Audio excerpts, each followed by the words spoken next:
Call meeting order, April 2nd, 2018, at 7:05. Charles, you call the roll. Casey Brown. Here. Beverly Johnson. Here. Rob Powell. Here. Daniel McDaniel. Here. Tim Terry. Here. There is a quorum. Now, we're going to have a prayer, or actually, we're going to pledge allegiance first. It's going to be led by Russell Rathford Troop. Is that 1989? And we'll have our prayer following that by Tina Taylor from our chamber. Y'all would stand, please. Russell, come to the podium.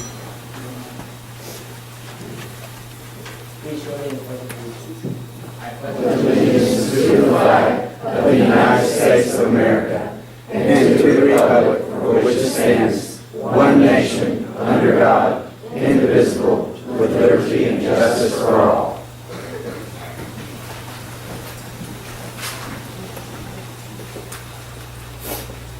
So everybody will join me in prayer. Dear Heavenly Father, we thank you for everyone gathered here now. Thank you that you know each one of us by name.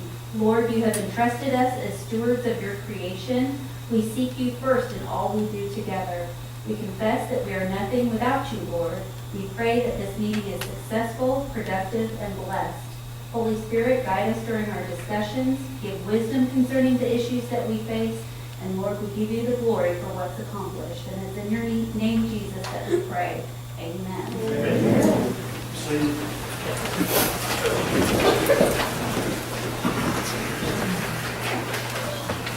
All right, guys, I'll do a motion for the approval of the minutes for February 5th meeting. Make that motion. Wait a second, I got one correction. I wish I would have started with.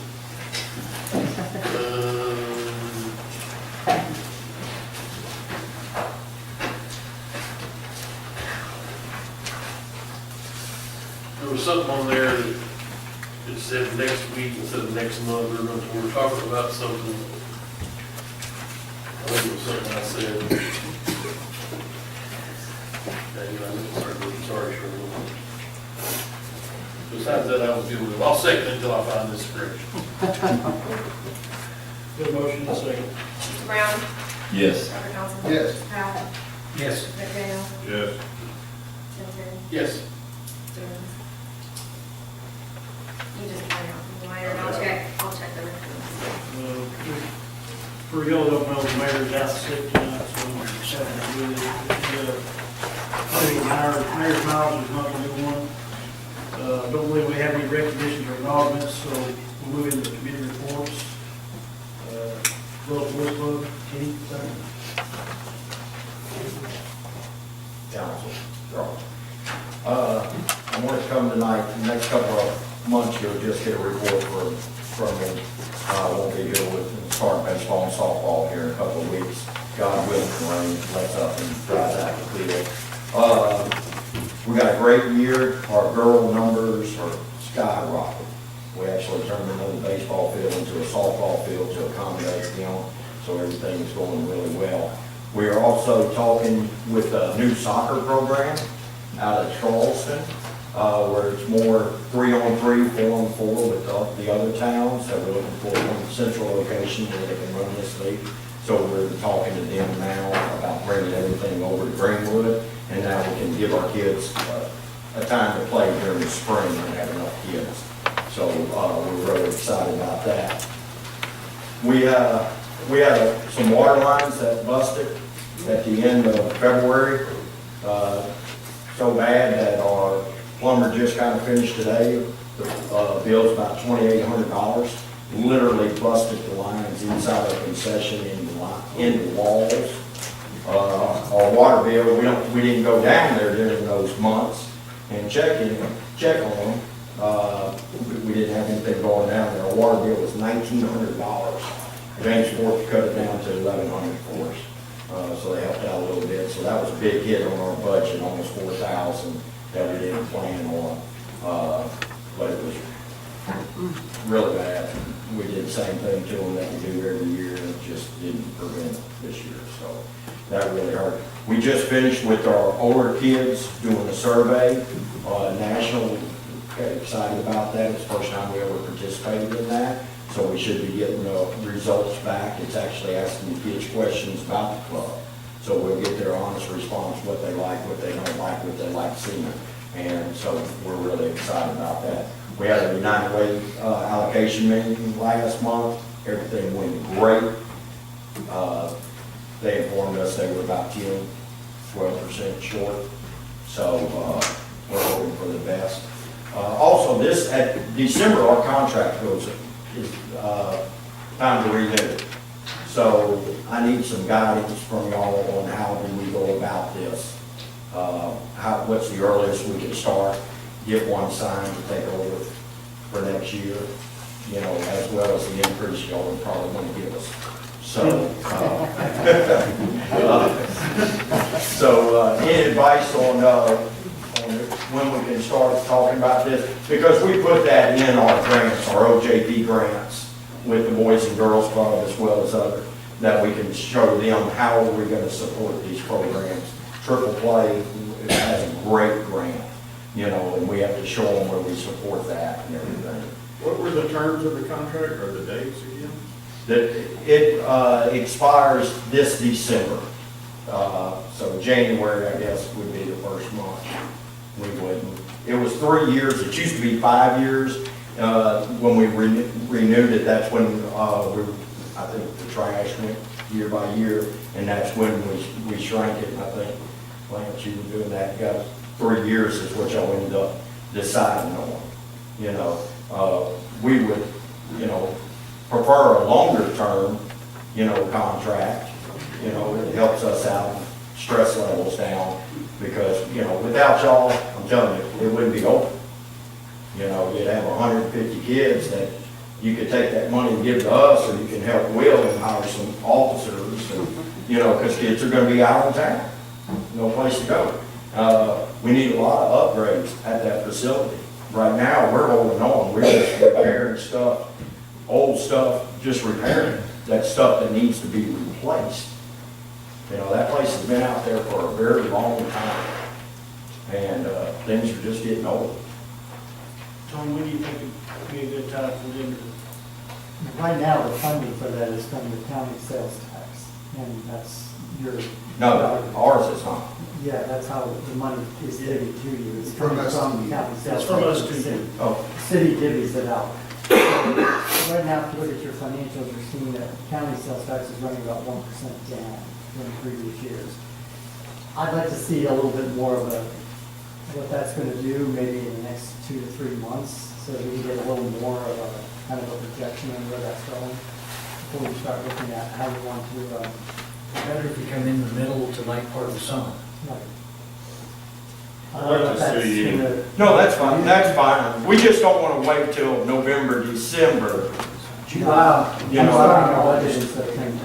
That's what I say, September usually when we try to start budgeting things, so I mean.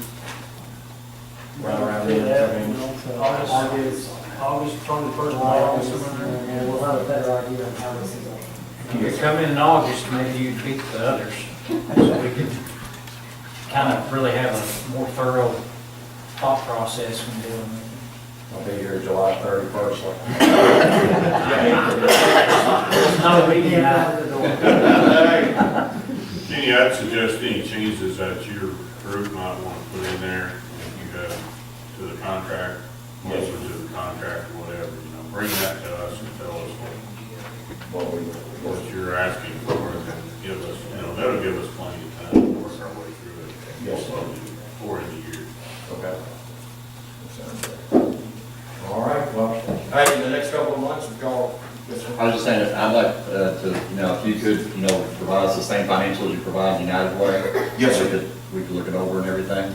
Yes, sir, we can bring you our audit, Okay. and up-to-date finances, and also break it all the way down with utilities and everything else that goes into the sports aspect, because basically that's what y'all are funding us for, is to supply that service. Okay. So I can do that, yes, sir. Right, thank you.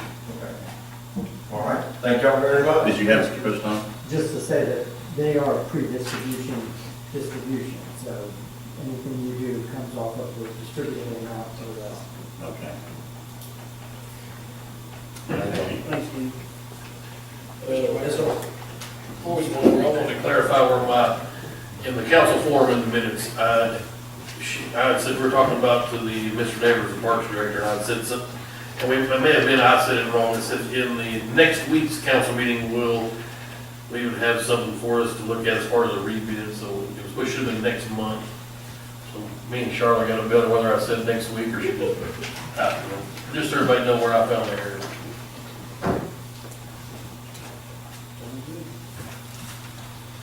SRC, this more, I don't think she's here, she talks to the report. So we'll have on down to the Parks Commission. If you have anything beyond the written report, once you ask the question. You guys have any questions for Parks? MHHD construction update. I don't think we have anything real loud. I think they're working on maybe some other stuff for the Fire Station 3, I think, I'm not sure on that. Water Wastewater Commission. Steve's not here, he had a conflict, so he didn't have a report because he said nothing to it. Um, Well, it says it's I don't know if anybody's had that. Citizens forum, some time for y'all to speak to anything we have on the agenda and like to speak about, but I think we have everybody signed up, so maybe we'll speak tonight before we move on. All right. We'll move on to the agenda additions for tonight. We have a slew of them. Sorry, but, okay. Pass them out to you. I think there's going to be 4 additions. Anyways, the first one is the ordinance amending ordinance 18-09 for the rezone. It's number 12. Rezone. Yes. Rezone ordinance. And then the police department has a resolution, and I believe that's requested to be moved to the very front of business, is that right? Possibly, yes. So if we could address it even, like just the very first. Is this the resolution? Yeah, for the police, for the 16,000. That would be 13. And then 14 would be, the resolution adopting the Arkansas Diamond Plan.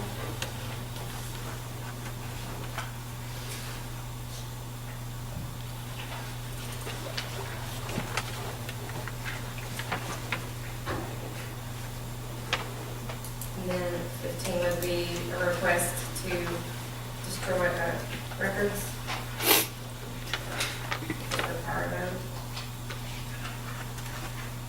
Was that, is that already, is that not number 9 or? I'm sorry. It probably is, yes, sorry, it's already on there as 9, so it doesn't need to be added, thanks. We just didn't have the document in the packet, so. Good eye. I think that's all. All right, we'll move into old business. We'll go ahead and go through and remove bills. Chiefs go up to the very beginning. We got a police department resolution. It's meeting the budget. I'm sure you're going to Mayor, Council, Ms. Derry. Shortly after you approved the funding for the police car for this year's budget, one of our police cars caught on fire on the way to a call. The replacement, insurance-wise, is $21,000 that we're receiving. The additional money you see there is $4,000 additional to pay for the car, and the rest of the money's after the car. In that vehicle fire, we lost the radio and they're quite pricey. So this is to replace, it was a 2013 Interceptor that caught on fire. It says 12 on this, so that matters for the record. Okay. Unit and fire, yeah. We had 2 Interceptors, and both of them are now no longer with us. Make a motion to adopt this resolution. Second. A motion and a second? Mr. Brown? Yes. Dr. Johnson? Yes. Powell? Yes. Daniel? Yes. 6-0, unanimous.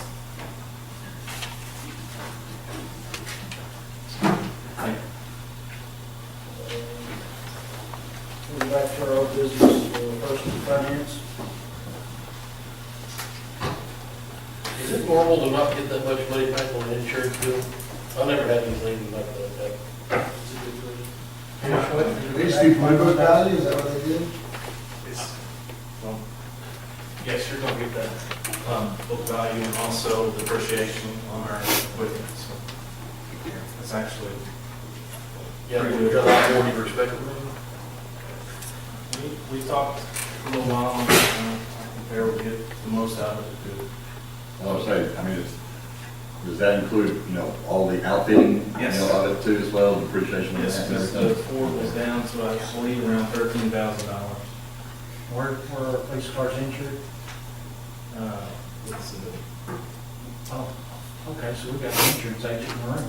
Yes. No chance we can get that up to 22,000.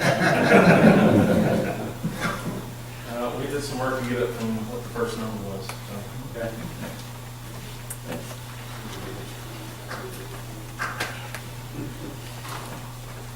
The finance ordinance awakening, plan for fire prevention, is the third reading.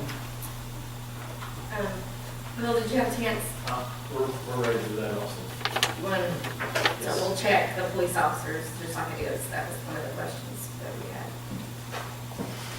So the ordinance I have, both the fire and police are checked. Yes, yes. Wasn't there some discussion about putting a number of people on there? Do we need to have a number of people? It's blue, it's gonna change. It covers, Well, yeah, let's- Covers all volunteers. So what happens as they get added, they just get added? Just get at it. But remember what happens when they quit, and we have to change our ordinance just because somebody quit. Yeah, no, this covers I all, thought eligible- somebody talked about having a head count on well, it's just all eligible employees. As long as they're eligible, they'll be on. And now it's about 34. Yes, it's probably. That's lovely. How many police? Not about one. Could be up to 4, right? Any volunteers here? 4. But they have to be, Certified. And have to provide the certification. that's their requirement. It's a lot of things.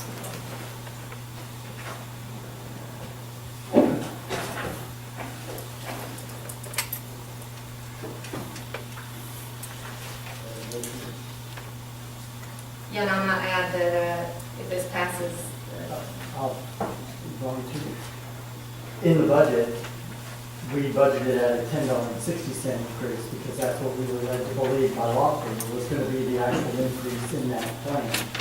However, after they sent the documentations to Charlotte, she found out it was actually $25.60, and we confirmed that with them. We did discuss this before your first reading of this. The budget's going to have a shortfall if this is adopted by about $6,000 for the year.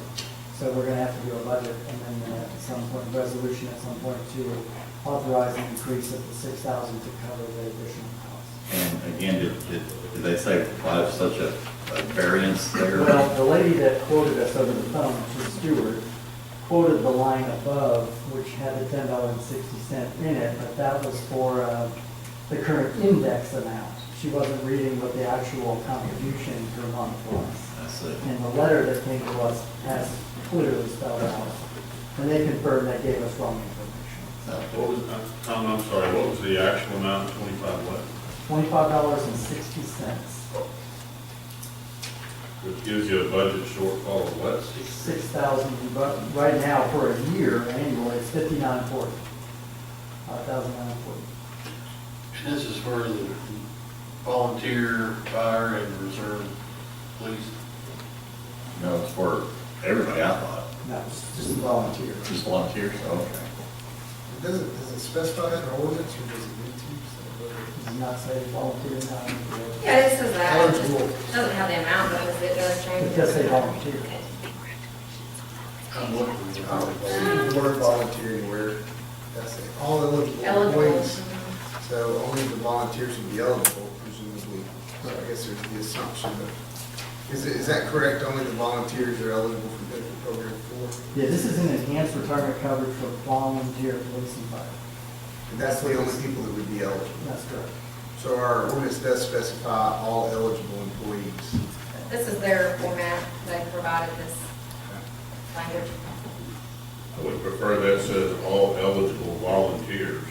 Yeah, because they're really, are the volunteers our employees, or are they paid as You really, No, they're contractors? employees. based No, they're upon employees. they're paid per call, they're employees. Right. You know, there's only a few volunteers on the fire department, 3 of them are here. Then the rest, all these new hires, they're all volunteers. But there's a point where they can make a choice to become a call person, so that makes them an employee at that point. So are only the employees eligible and not the volunteers? That's correct. Right? Do it. It would only be the employees that would be eligible. Not the volunteers. Well, then, No, it's because program 4 only, I thought it said is only for volunteers, For not the volunteers. full-time fire. They're a different program. yeah, Okay. so, but also but in order for the police, it's not, they're not paid by shift or anything like that, are they? So it has to still be kind of inclusive of But that if you for would like, volunteers. you know, I don't think they're gonna grab it, if we want to put the word volunteer in there, if you just like it to be, you know, that way, real clear. Well, if we're having this discussion, and we talked about it 3 months in a row, some guy 3 years from now is not gonna, I think you want to clarify. The reference on their letter to us references enhanced retirement coverage for volunteer police officers and firefighters. Benefit program for. Right. That's what you're voting on. So, Program 4 in the title means volunteer, but it doesn't say that word, or I see what Mr. Daniel's saying as far as. I'm Oh, it I'm does all say for benefit clarification. program. It says Those That things. is specific to volunteers. yeah, election of benefit program 4 provided by Arkansas local police and fire retirement system, WAPI, for all eligible employees who are firefighters and police officers. So it's just terminology confusion. If you're a volunteer, are you an employee? Or do we have employees that aren't volunteers? No, they're all employees. Yeah. Doesn't matter, because the only people that are, assumably WAPI's gonna vet whoever we're sending their way and decide whether they're eligible. That's correct. Now, in fact, we did that. They are already covered under the earlier program. They're under the $90.60 program now. All we're doing is moving them to benefit program 4. So Lofty's already got it classified. The only one that's under the regular Lofty is Stewart. And then all the. All the rest of them are under the volunteer. So they're just shifting right now. All 31 of them are whatever. I just don't want somebody to come back up here 3 years from now and say, I'm employed, or I'm not employed, and argue about it. We kind of have a history of that. Do you want me to say eligible volunteer employees? You want me to put that word in there? I think I'd call them volunteers. The fact that we call them an employee is our own internal. No, it's the The IRS way that we says pay. we have to. I know that's not what the terminology, right? You know what I'm saying? We could just make it all that. Yeah. I mean, there's a lot of these calls. You said that had volunteer in it, Enhanced retirement coverage for so the let's just use that volunteer. language, you know, and put it in this. Right, and this is theirs, I mean, this is came straight from them. That's their ordinance. That's what I'm saying, but I mean, we're just, if it makes somebody feel good. Yeah. Easy. I mean, I don't care whether it says volunteer employees, just so that we clarify. All right, let's hear from the third reading, we got on the, motion. I'll make a motion to this one. Second. Third reading. Got a motion and a second. Mr. Brown? Yes. Dr. Johnson? Yes. Mr. Powell? Yes. Mr. Daniel? Yes. Mr. Terry? Yes. Unanimous? An ordinance authorizing the election of lot fee benefit program for eligible volunteer employees for the city of Greenwood and for other purposes.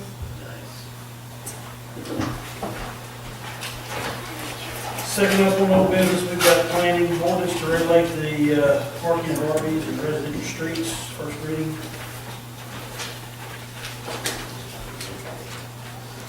Mayor, council, Mr. Terry. First of all, I think this is the second reading of this. It's the first because I tabled it. Okay. Y'all know the story behind this. One of my planning commissioners wrote this ordinance up, so there had been some complaints with him on the RV parking.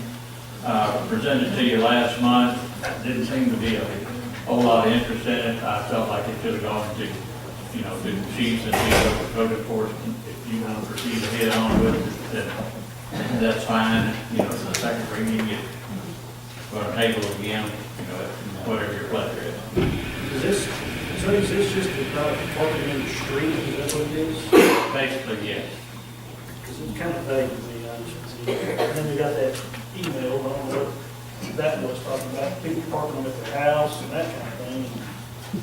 We have an RV ordinance right now that prevents them from parking, in the driveways in certain areas and things like that. It's pretty well regulated.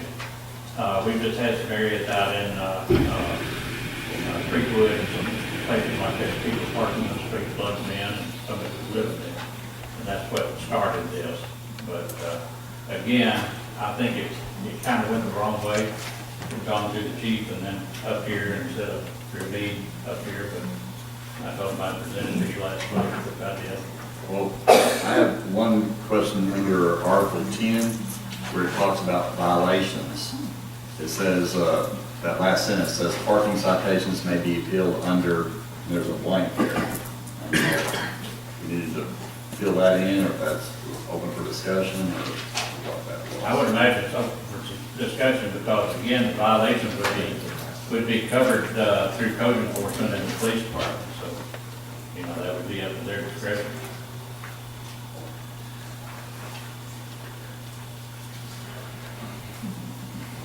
Well, and then on page, on the last page, again, it says, there's a blank there where it says, on item 3, it says the permittee shall have the right to appeal the notice of revocation in accordance with the procedures.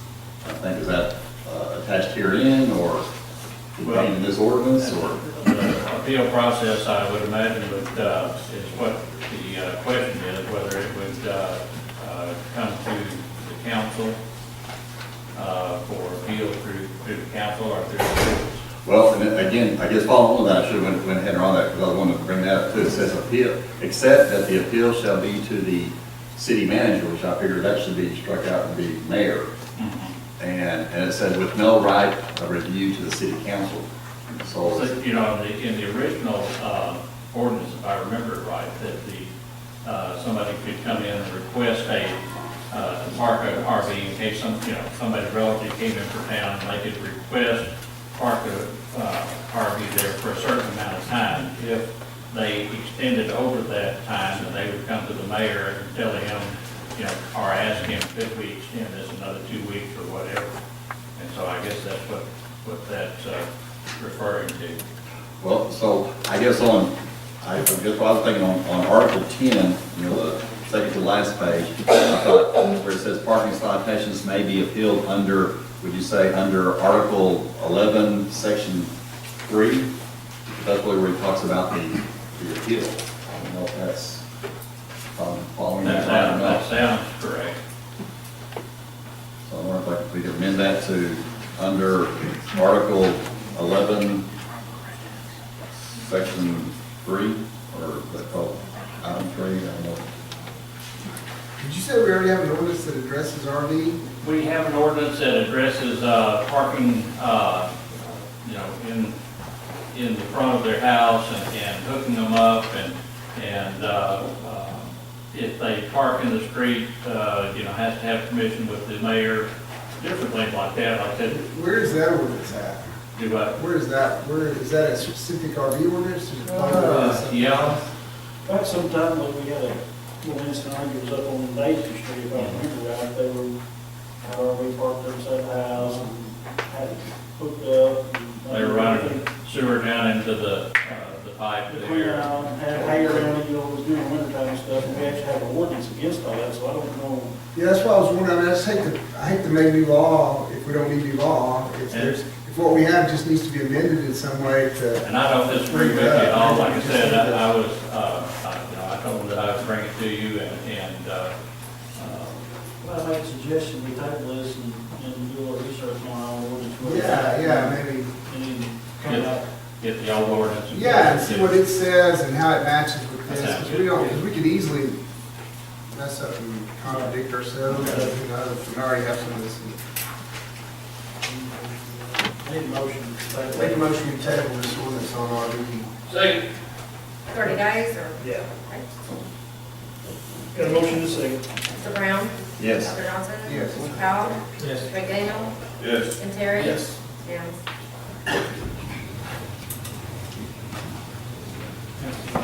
There's nothing kind of concerns me too, so I thought I would, I mean, the only thing I would say about that ordinance right there that's kind of bugging me is we should address in some way if somebody decided to live in the street, like But I mean, it sounds like we made an ordinance that already addressed it. we have an ordinance Yeah, that if is it adopted. does, Yeah, That's my I mean, thing is, if it's about safety of blocking the street, then you should do it, yeah. permit or otherwise, you know what I mean? So if we've got a way to keep people from living in the street, then certainly we ought to address that. and I agree But with just parking in the street, with Lance there, with the old ordinance and Dr. Johnson, that, you know, there might be some things that we're going to amend to it. And, instead of coming up with a complete new. Yeah, it seems like we made a mistake in the past, and we just layer another ordinance on top of something else that we've already sort of kind of done, and then we end up with contradictory ordinances. Yeah, I'd rather it's see- confusing. I'm not against the idea of having a law that regulates that in some way. I just want well, to- it's kind of like we were talking about the other day with some of the planning. You know, instead of all these amendments, repeal the old and replace it. And that may be what we with decide to that, do when right? we look at it, you know, To maybe your we need point, something. we're gonna have. I think it also, I noticed with this one, that it did, you know, I guess point out, you know, if you didn't have relatives in or friends in, you know, at work, I mean, basically, being there for 2 weeks or whatever, you know, they are gonna be there on the curb, you know, it did allow for that, whereas somebody might be driving by 2 or 3 days, well, hey, that thing is, you know, somebody's living in that thing, if they have a reason. Well, I didn't like what this said either, because you keep renewing it, and it didn't say unlimited. Yeah, that's what it really gave, so it could be unlimited. Yeah, that's not good. Anyway, we can look at the ordinance, address it then. I actually called Wilma Jo and asked her if she ever issued one of those permits that says the city clerk issues in there. Never. She didn't even know that they were supposed to do that. I said, that is so odd, you know, that we have that in there. People are doing it all over the place, so they're not getting permits in our existing ordinance. I don't know why I had it in there. Well, they, you know, they never applied for it, and nobody ever called them on it. No one enforced it or anything. Most of the time, you know, you could go out there and say, hey, you're breaking the law, you need to move it, and they do it. I mean, even she didn't ever Yeah. had anybody that was, didn't molest around. You ready to move on? Yeah. The next one's the ordinance mandating plan review for commercial development. Now, again, this says second reading, is this, I don't remember being on the. They put it on the first reading last, Because I haven't seen, that Mike got it last meeting. well, I haven't seen a copy of it, so I don't know whether, you know, whether we might already, we're probably already doing what it says, It so I has a don't know. form, Huh? it has a form. Yeah, Mike, if you want to look at this, and you want my copy, but I'll get a copy from you. there's a copy right here in Doug's packet. Want to see I'll it? get a copy tomorrow. We'll get it. Okay. I mean, This was kind of a lot of my doings, I guess you could say, because I kept bringing it up at one other meeting. But, don't let me have a copy. the reason this is, to put this in the ordinance form, so it makes it law, So that way it gets done. I mean, I'm not saying that it hasn't been done, but that way we know it will start being done. And, because we have a little teeth here in it. Yeah, this is the form we Right. used for years. Right. But, we're putting it in the, like I say, in an ordinance form so that it actually gets done. That way we got something to fall back on if something don't happen or does happen, that way we can say, we got it right here. Everybody's put their John Henry on it and, we're good to go, so. Well, I certainly don't mind it being an ordinance, but I'll assure you that it's being done right now, so. I was wondering, with this form here, does that mean that each department head has a separate, their own Yes, sheet?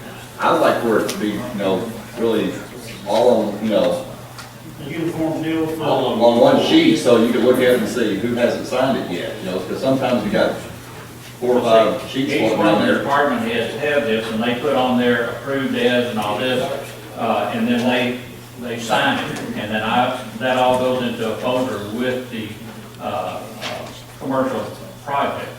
So I've got form where it's been approved by the water, the sewer, the street, if parks are involved, or the police involved, and there's a portion in there too. So each one of them puts their own notes in here and signs off on it.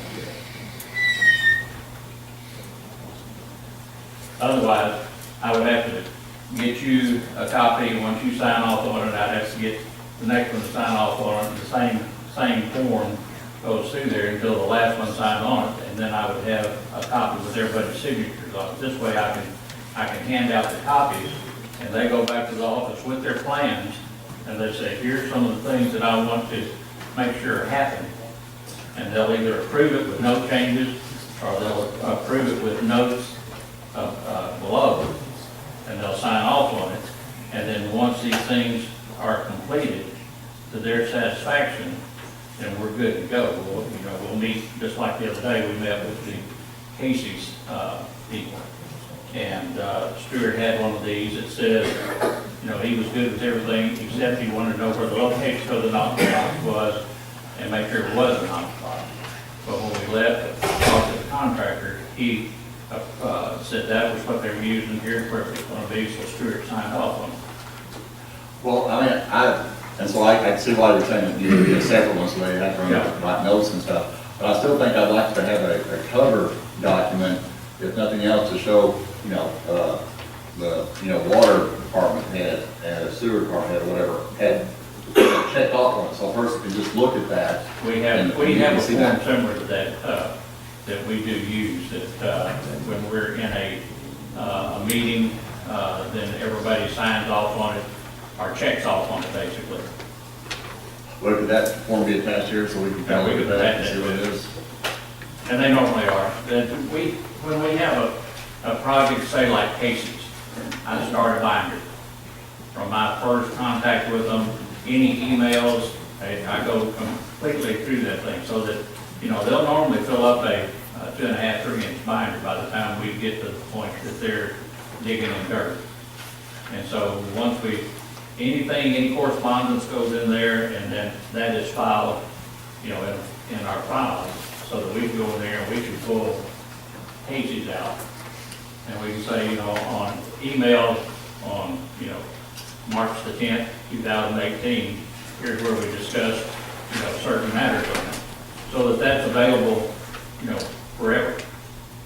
I also start an electronic file.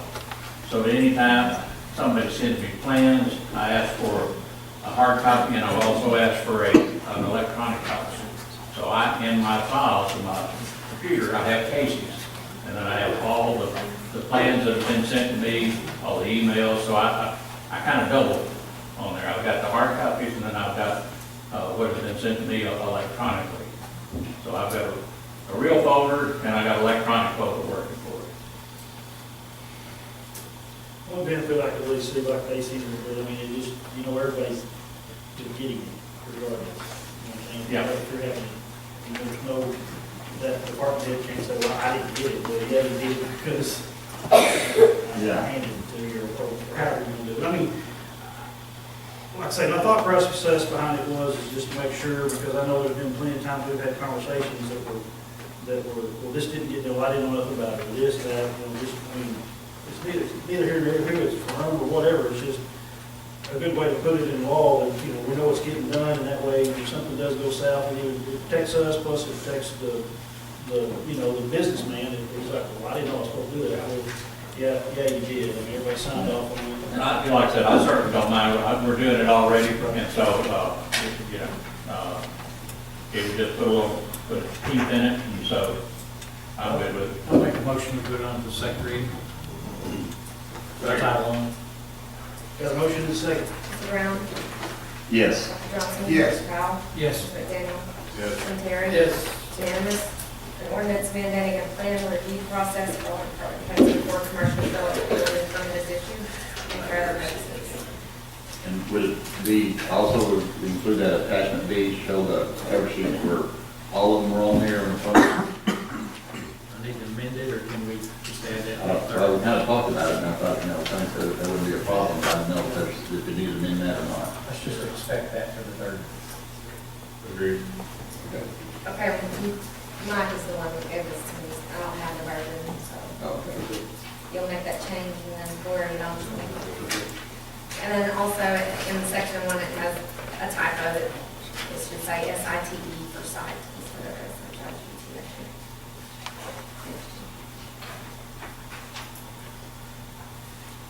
So amend for a cover sheet.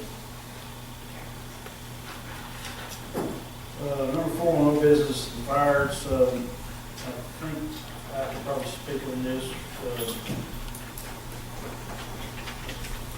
Probably just gonna strike that from the agenda, no problem with I'd like to have a table, Tom Marsh come and talk to the fire board, this is the council, some of the fire boards here, and talked about financing and options and some deficiencies that need to be addressed.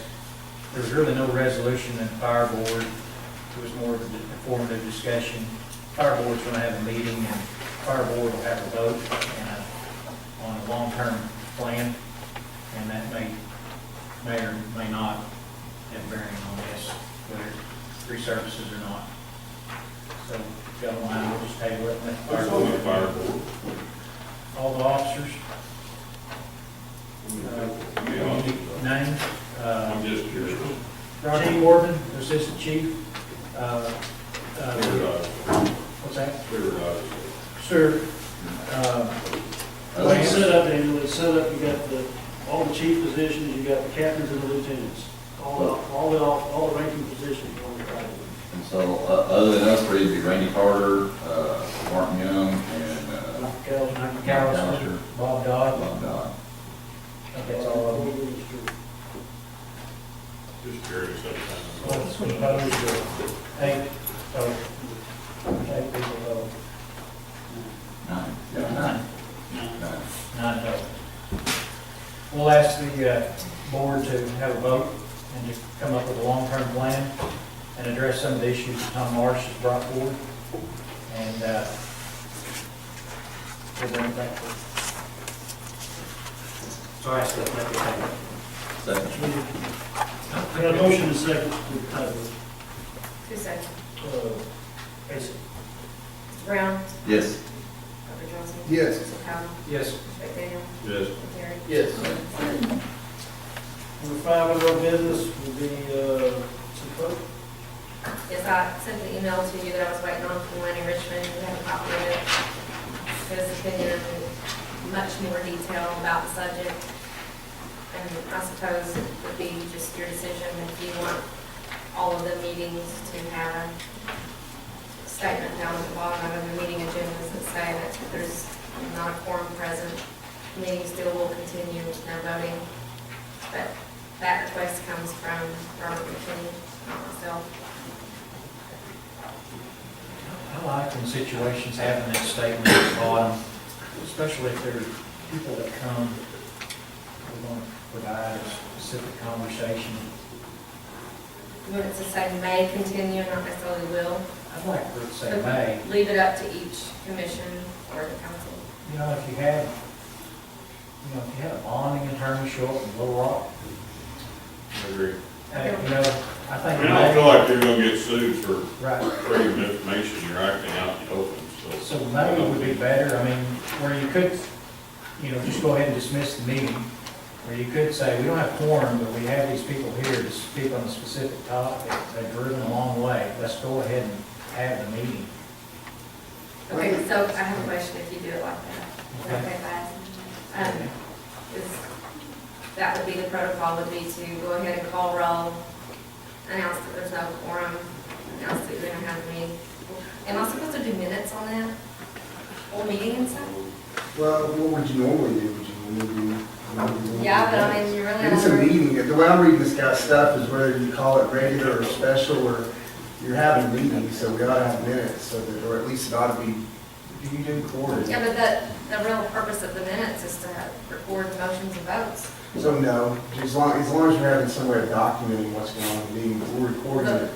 They're recorded on the digital, but not on the camera. I think that's okay. And I mean, I could do a simple minute that says there was no quorum, but items were discussed. items Refer to were recording discussed. for, Because I really don't think I should have to go through and do all that when there's. I don't think a recording would be enough. I So don't it's think make a I did reference. word for word, but We're not supposed to do anything. having a listing of what they, if there was a discussion, I think that's gonna be special circumstances, like Rob was saying, somebody out of town, I mean, any other stuff, I mean, generally, we just said we're not a quorum. we're gonna let it go on, that's what. And that will be my policy every time the Yeah. council doesn't have a quorum. I will not be in this room. There's too many squirrels out there that want to sue or a bunch of yank stuff and junk. That would be the safest way. That is Tim And Terry's Lanny way. kind of refers to that, it's kind of the safest way. But I can see where Don't we're call gonna me. have a, I mean, you're. Well, I mean, we're not having, I think the spirit of that is to have public meetings and notify the media. We will have done all that before the meeting occurs, so presumably everybody would have had the opportunity to be here. We're not meeting a closeted type situation in that scenario. But I agree with Rod, I wouldn't just paint ourselves completely into a corner. If somebody's here from out of town, bond attorney like we had last month or whatever, you got the option to have a conversation. And you could say, we're gonna talk to the bond attorney, and everything else on the agenda will not be discussed in the meeting. And we'll record the meeting and we'll be on record. You can talk about one specific thing and adjourn the meeting. And Tim still has the option of saying, I'm walking out. Tim can leave you that one. Yeah. Do you But want, that does give us the option of saying, hey, this guy broke my low rock to be here. We didn't know until the last minute,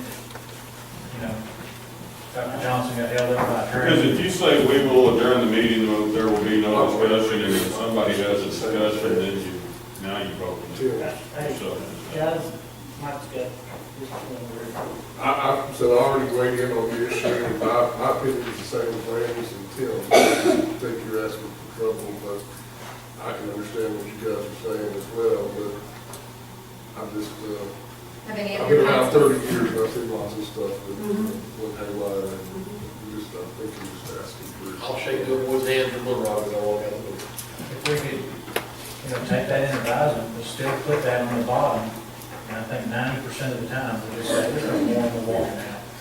But in that one special circumstance, at least we have the option of saying. well, I agree with Ben, it would be Opportunity to drop back to look Greenwood, it would be. Take Walter's gas to the law firm. So, I'm with Tim, it'd be a real special circumstance, or I'm walking out with Tim.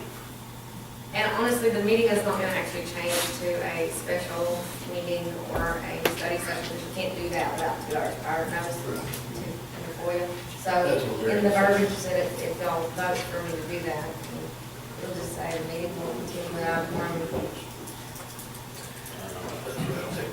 Follow the agenda, or I'll just think of Just put something. that. I just think we don't have a quorum, it just needs to go away.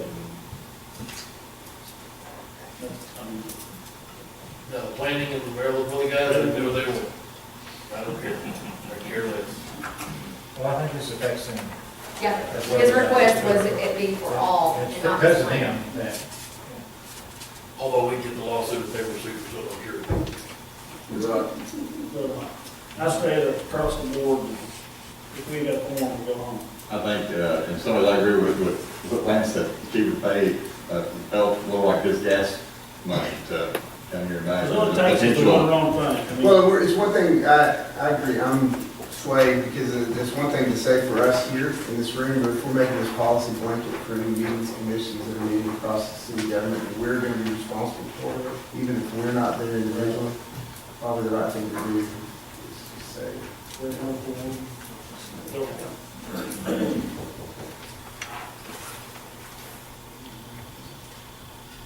If you don't, if there's no motion, then it No just dies. action. Because it'd be back, that's the way it is now. Right. Right. Then no action.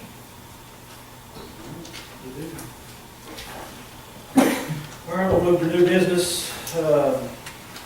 This is going to be, because I don't know much about this, is the Alpha sanitation contract increase request.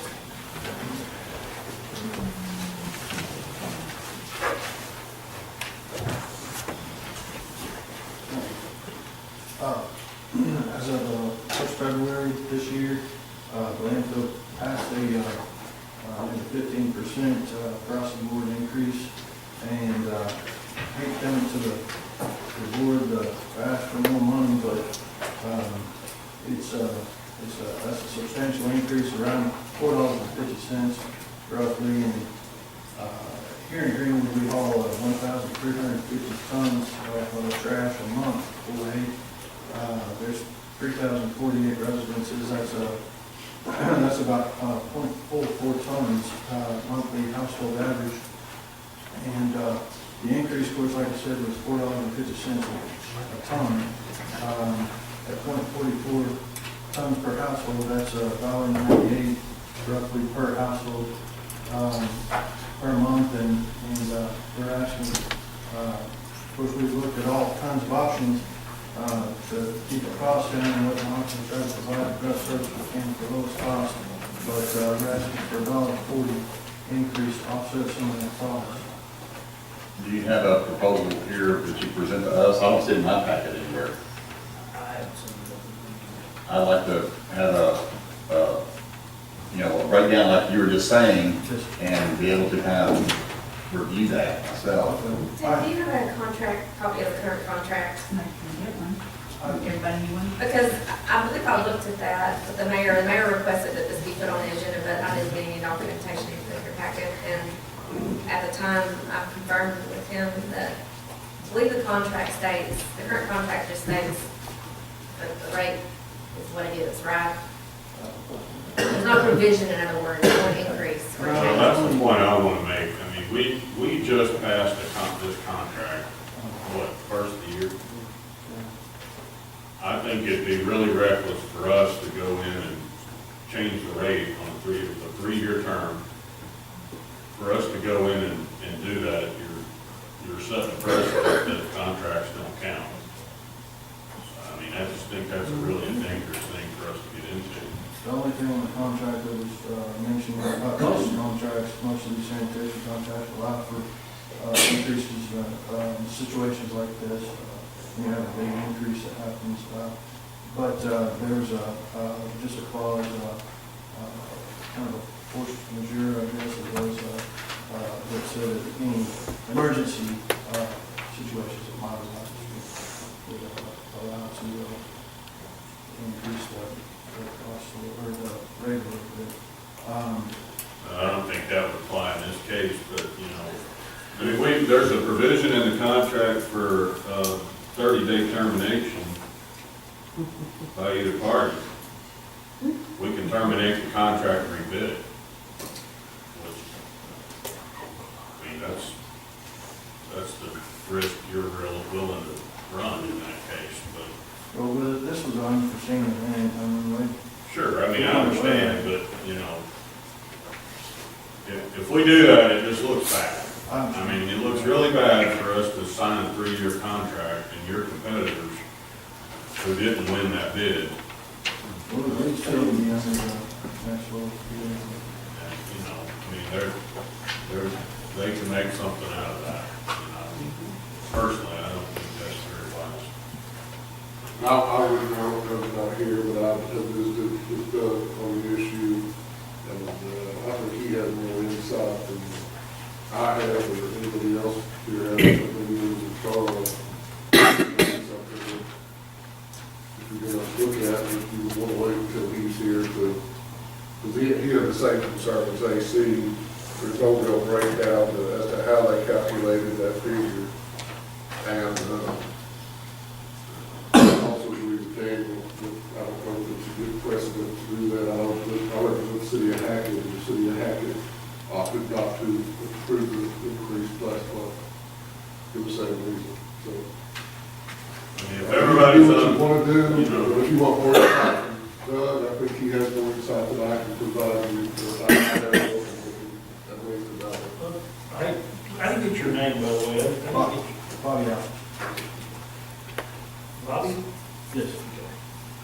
This is a suggestion I'm gonna make, guys, as far as this, because Doug's sick and he's not here, and he, like I said, what that I have visited with him, I know he has a lot more information, so I'm gonna make the suggestion that we table this to the next meeting, and that way, let Doug get back and we can all get filled in on what he's doing, and then we can make a decision there, that way, you know, we got a little more information about it than we do right now, because I know he's got a lot more information than I've got, so. Motion we table to third day. Second. Would you like a Motion motion, second. would you like a motion, come up proposal? Yes, Yeah. please, if you could come up with a, breakdown for us for the next meeting, will be, that's just awesome good. All right. Mr. Brown? Yes. Dr. Johnson? Yes. Mr. Howell? Yes. Mr. McDaniel? Yeah. Mr. Terry? Yes. Table 30 days. Thanks, sir. Number 7, it's a variance request for the distance requirement on Gateway Pork Grill.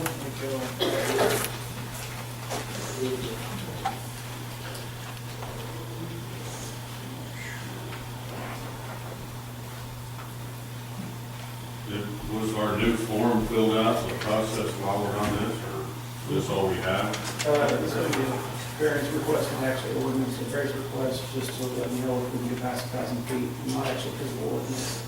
In the original ordinance that you passed, it said it said the distance requirement, unless approved by city council or something like that. So it really didn't provide for a process to ask for a variance, so all I need to do is ask Mr. Or there's been no application filled out? No, because this is based on the original ordinance, not the application. The original ordinance for requirements, and then I visited with Mike about it. Yeah, I've been with her, there's really no process filled out of the ordinance, so I asked her what we do on the variance request. And my suggestion was to really have a guideline for him to do something in writing, so that at least have an idea what he's talking about. And if you all want to put off your formal form that they fill out, then we can do that. Only comment I would make about it is we spent 5 months getting through that ordinance, and if we are gonna grant a variance right off the bat, then we wasted 5 months writing the ordinance. I would not be in favor of it personally at all. And I have one question too, that I forgot to ask Charlotte about when we were talking. When did we publish that ordinance? Is that ordinance even in effect yet? Yeah, it's published. I thought it has 30 days past its Yeah. publication. So he's just trying to get this variance so he can fill out the form that you're talking about for Yes, applying. because he said he doesn't even, he won't qualify for it unless the variance is granted. So there's no Right. need to do it. So if this is approved, then he would probably have the application in the future. And just for a variance reference, the planning commission makes these all the time. Is there a big protocol they go through to get a variance request in planning for an ordinance?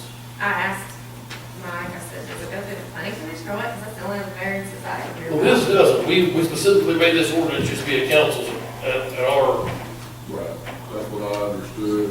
and and I have no problem with that. I'm just wondering, the planning commission has a system of how they go through a variance request. Is there a big form they have to fill out and go through? But we spend a lot of time on ordinances that are in place right now, and they go to the planning commission and they get request variance all the time. So do y'all does the planning commission have a form they have to go through, or? Yes, when somebody requests a variance request, they come in, they fill out a form, they pay a permit fee, and then it's presented to the planning commission, and they look it over, and normally, you know, the person that's wanting the variance is there at the meeting and explains what the variance is for, if they have any documentation as far as drawings or whatever, they present it to the planning commission, and they rule on it, whether they would approve the variance, and then it comes to you guys, and y'all sign off on it. But I think for the variance though, don't you have to post a sign out there Yeah, saying you're yeah, requesting yeah. variance for like 30 That'd be days? posted and published. So Don just takes a sign up here that says variance request on this property, and there's the sheet in there that they have filled out, or I type it up, that tells what they want the variance for, and it's also published in the newspaper. And then I send out letters to anybody within 300 foot of the affected property, so that they know what's going on. And so that way it gives me the ability, if I start getting people to call back and or, you know, have a problem with it, they're calling me, because I put my number on there. And if I don't hear anything from them, or I report to the commission, you know, I had one person to call, or I had nobody call, or, you know, we got the room full of people that, you know, and sometimes that happens, but that's how we do it. I think we briefly touched on it as we were going through that ordinance process, but, you know, there should probably be some formal notice to neighbors and whatever, and we need to create that. I don't know whether we need to or not, I don't know. And I'd be glad to help on that too. February 2018, Rob Powell and Lee Johnson actually developed from each other whether we needed a form or not. I actually requested a form from the planning commission. I actually requested to go through the planning commission. Rob Powell and Dr. Johnson actually requested there not be a form, it was not necessary. And it was a board decision. We actually would vote on it when I came back. So the bringing up a form actually sort of shocked, because Rob Powell and Dr. Johnson agreed did not need any form. And most people were in this room. So in February 2018, we did not request one, said it was unnecessary that the council would need a form. And so I would cordially ask that you would vote on this tonight. I am asking if the variance is approved, there is an expiration on the variance of September 2018. And after September 2018, the variance is null and void and is no longer existent. That gives me that time to relocate to a proper property at that point in time. And I believe that's understanding, and it should be acceptable. Yeah, I agree with this isn't like we're trying to figure out the Da Vinci Code here. Everybody knows what's going on here. We have Bill Yates about this for 5 months, and he's been more than cordial waiting in his time. We've pushed 30 days and 30 days and 30 days. I mean, we're not by any means allowing this guy to sell alcohol in his store. Unfortunately, contrary to popular demand, the city of Greenwood has absolutely zero bearing on whether he can sell or not. He's still got to go to the state. He's got to go through a lengthy process. I could care less if he can sell beer down there or not. But I do like tax dollars, and unfortunately, there is tax revenue involved in this store and the following stores that show up within the city limits of Greenwood. So what makes me mad is the next person to come in here that's got a place out there away from wherever this location is, and it's going to sell right through, no problem. And I don't think that's quite fair to Mr. Niles. I mean, I don't see any problem with this variance request, and next month when he comes in here and wants to apply for that license, and the naysayers want to shoot it down, and shoot it down next month, and he can move on and try to find a better location. But I make a motion to grant this variance request.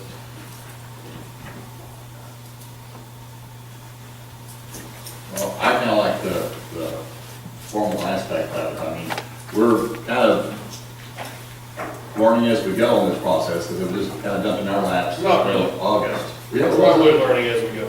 It was dumped in our lap in August, you know, and so it was shoved back from the ABC, you know, back over I agree with to all us. that. And so I still think, just like there is a formal method for variances there, I think that instead of him having to say, okay, the variances be accepted, I think, you know, we need to, again, have it posted so that other people say, hey, I didn't realize you know, that he was getting a variance, you know, and I think that, again, that would be, same way with homeowners, you know, when they try to get a variance of rezoning a property, and say, gosh, if I'd known about it, I'd been down there talking, you know, at the time that he was requesting a variance, you know, and now, I didn't know about it. And so I think that's again, a method of saying, that we're trying to do our due diligence and do the proper notification of the surrounding area, because that might be impacted. We need to change it to being 6 months of reading on getting somebody a private license, for 3 months for the variance, and 3 months for having to fill out the application, and you go through that reading 3 times. So, then we'll add something on, you know what I'm saying? Sure, I can see what you're saying there. You know, we can shorten it up and say, you know, do it in 30 days, you know. I think there's value in talking through that process. I think for this particular issue, it doesn't surprise me that this is what I said. If indeed I said it, I don't doubt it, that we vetted this particular issue enough, and I'm okay taking a vote on it as is with this process. If we want to look at, you know, formalizing something later, it seems like there's probably some value in looking into that. Well, we probably should address it, that there was going to be a variance, it had to go through our normal variance. Yeah, we probably could have put that over the ordinance. You know, for the particular thing, but I don't think that's in there. No, I agree. You know what I'm saying? It's right. So We're sticking on to the that. defense of what was, you know, I mean, I agree with Tim to, you know, start the process that, and you too, AC, but if we were gonna have to go through all that formal process, it probably should have been clear, Yeah. clear from the get-go, so. Well, we don't have a formal process. We wrote the law, and it says in there, it's got contingencies. If we want to stray from that law, it's up to the city council. Which would be documented in the ordinance that you passed. Unfortunately, the planning commissions has to deal with laws that these 6 idiots pass up here. So they have to go through a long process of doing all this variant stuff because they don't make laws, we do. So if we want to be able to laws we make, we put provisions in the ordinance that are in there.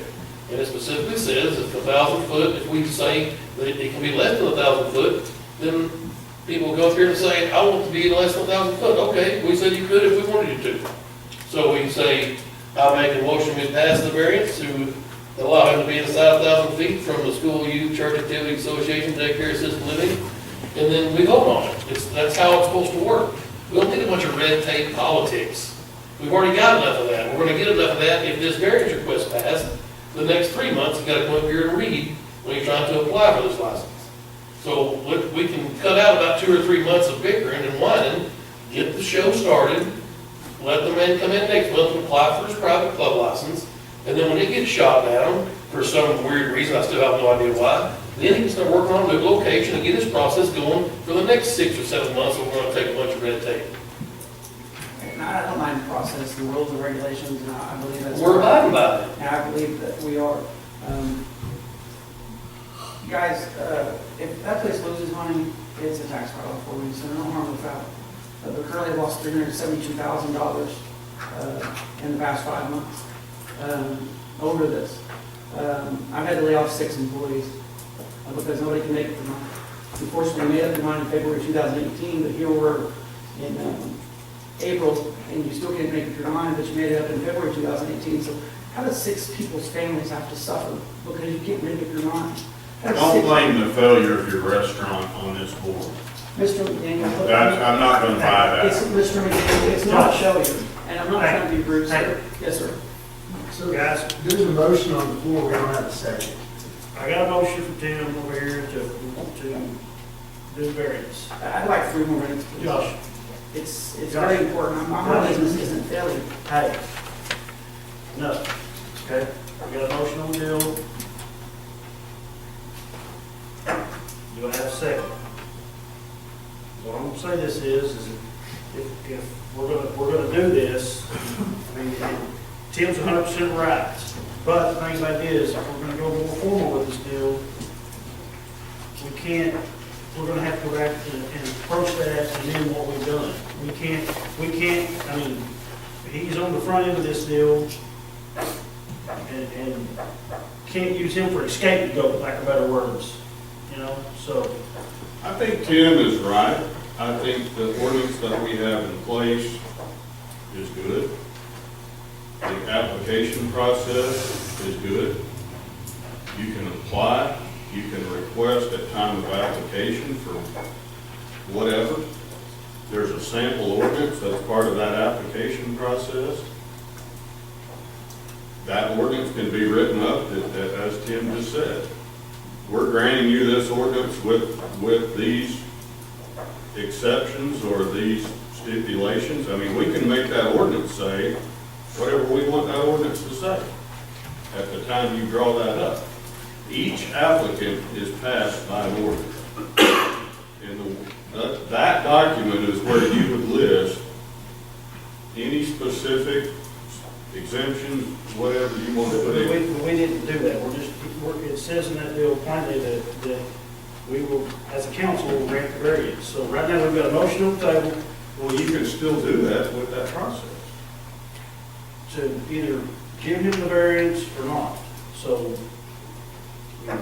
The wording on it is no permit will be issued for an establishment that is less than 1,000 feet to be measured from the nearest property line, within the city limits of Greenwood, without prior approval from the city council. So that's what's worded. And what is the distance? Oh, if you're asking me this kind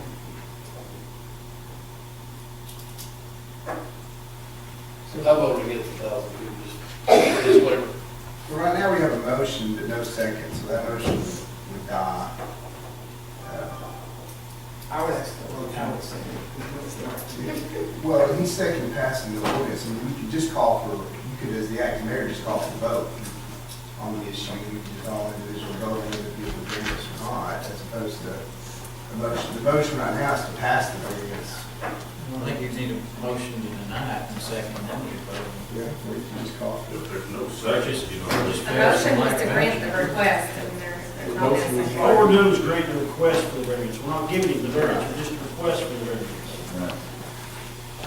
So, 10-minute motion for him to be able to, Ask for lack of a second. desire for lack of. And as far as I know, Mike, is this correct? After this, so he doesn't qualify to apply for the ordinance. I mean, he can apply for this alcohol permit request from the state board, but it would never pass because our requirement is not met. So there's no provision to go forward from here. Right. Okay.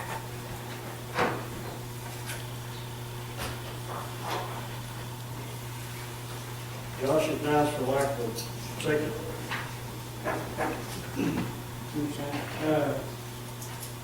Thank you for your time, I really do appreciate it. Mr. McGann, I wasn't trying to be angry with you, but my business isn't failing. Just because I lose $372,000. You said you're losing money because of us, and that's not why you're losing money. You understand, break to the line, $372,000 of lost money doesn't mean I'm losing money. It means futuristic projections of monies coming back to my company. That's all your personal business that we don't need to know If you about. I'm directly just targeted saying, me, don't. if you directly targeted me, and I walk on this, in defamation of my character, stated that my business was failing, to not only to me, to everyone on this board, and to everyone in this room. No, I'm not trying to, not at all. Unfortunately, Mr. You McGann, said it was their fault. it is their fault. You stood there and said you spent money because of our action. I don't know anything about your personal, none of us need to know that. I just want to clarify. I understand, That's you it. know, we're not I'm connected to just mine saying. from one month to the next. I mean, it's crazy, guys. I mean, it is. In February, you say one thing, I understand. In February, you say one thing, April, you say another. I mean, just retire and let somebody else do the job.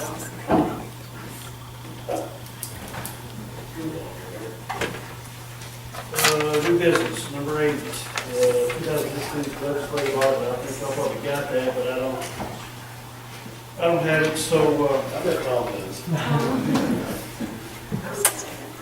I have one. Got you all. I have copies here. 8 months ago when I started, I had the pleasure of sitting down with the auditors who were here and walking through the audit of revisiting the wonderful year of 2016. And in that wonderful year of 2016, it became very clear that there was a lot of issues and things that needed to be addressed and changed, processes that needed to be tightened up. And working with them was giving me a roadmap or a blueprint in order to make sure 2018, none of those issues are going to happen. So a lot of what was written in the report are issues that have already been addressed and are in the process of not going to happen again. The first thing that I want you to know, though, is that there's the good, bad, and the ugly as the audit report itself.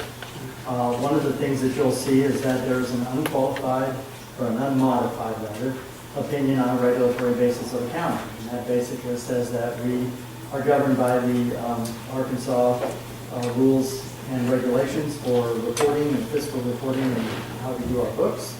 It's a modified cash basis, and general accepted accounting principles are on an accrual basis.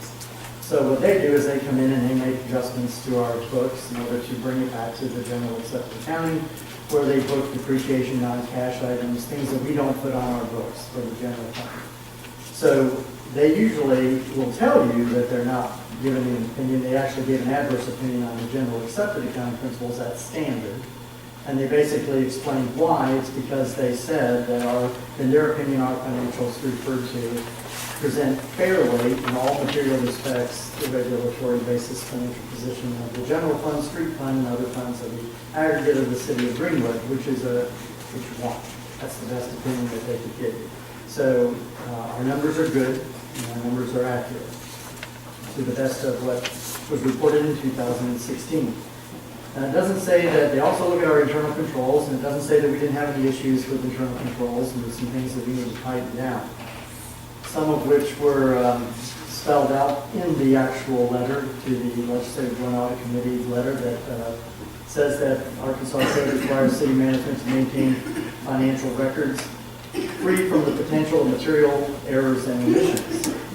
We did have some issues that there was some errors, a lot of errors, a lot of misreporting of things, a lot of entries that weren't done, a lot of entries that were done to wrong accounts, and there was a reason for a lot of this happening. We knew it wasn't a fraud, it wasn't anything fraudulent.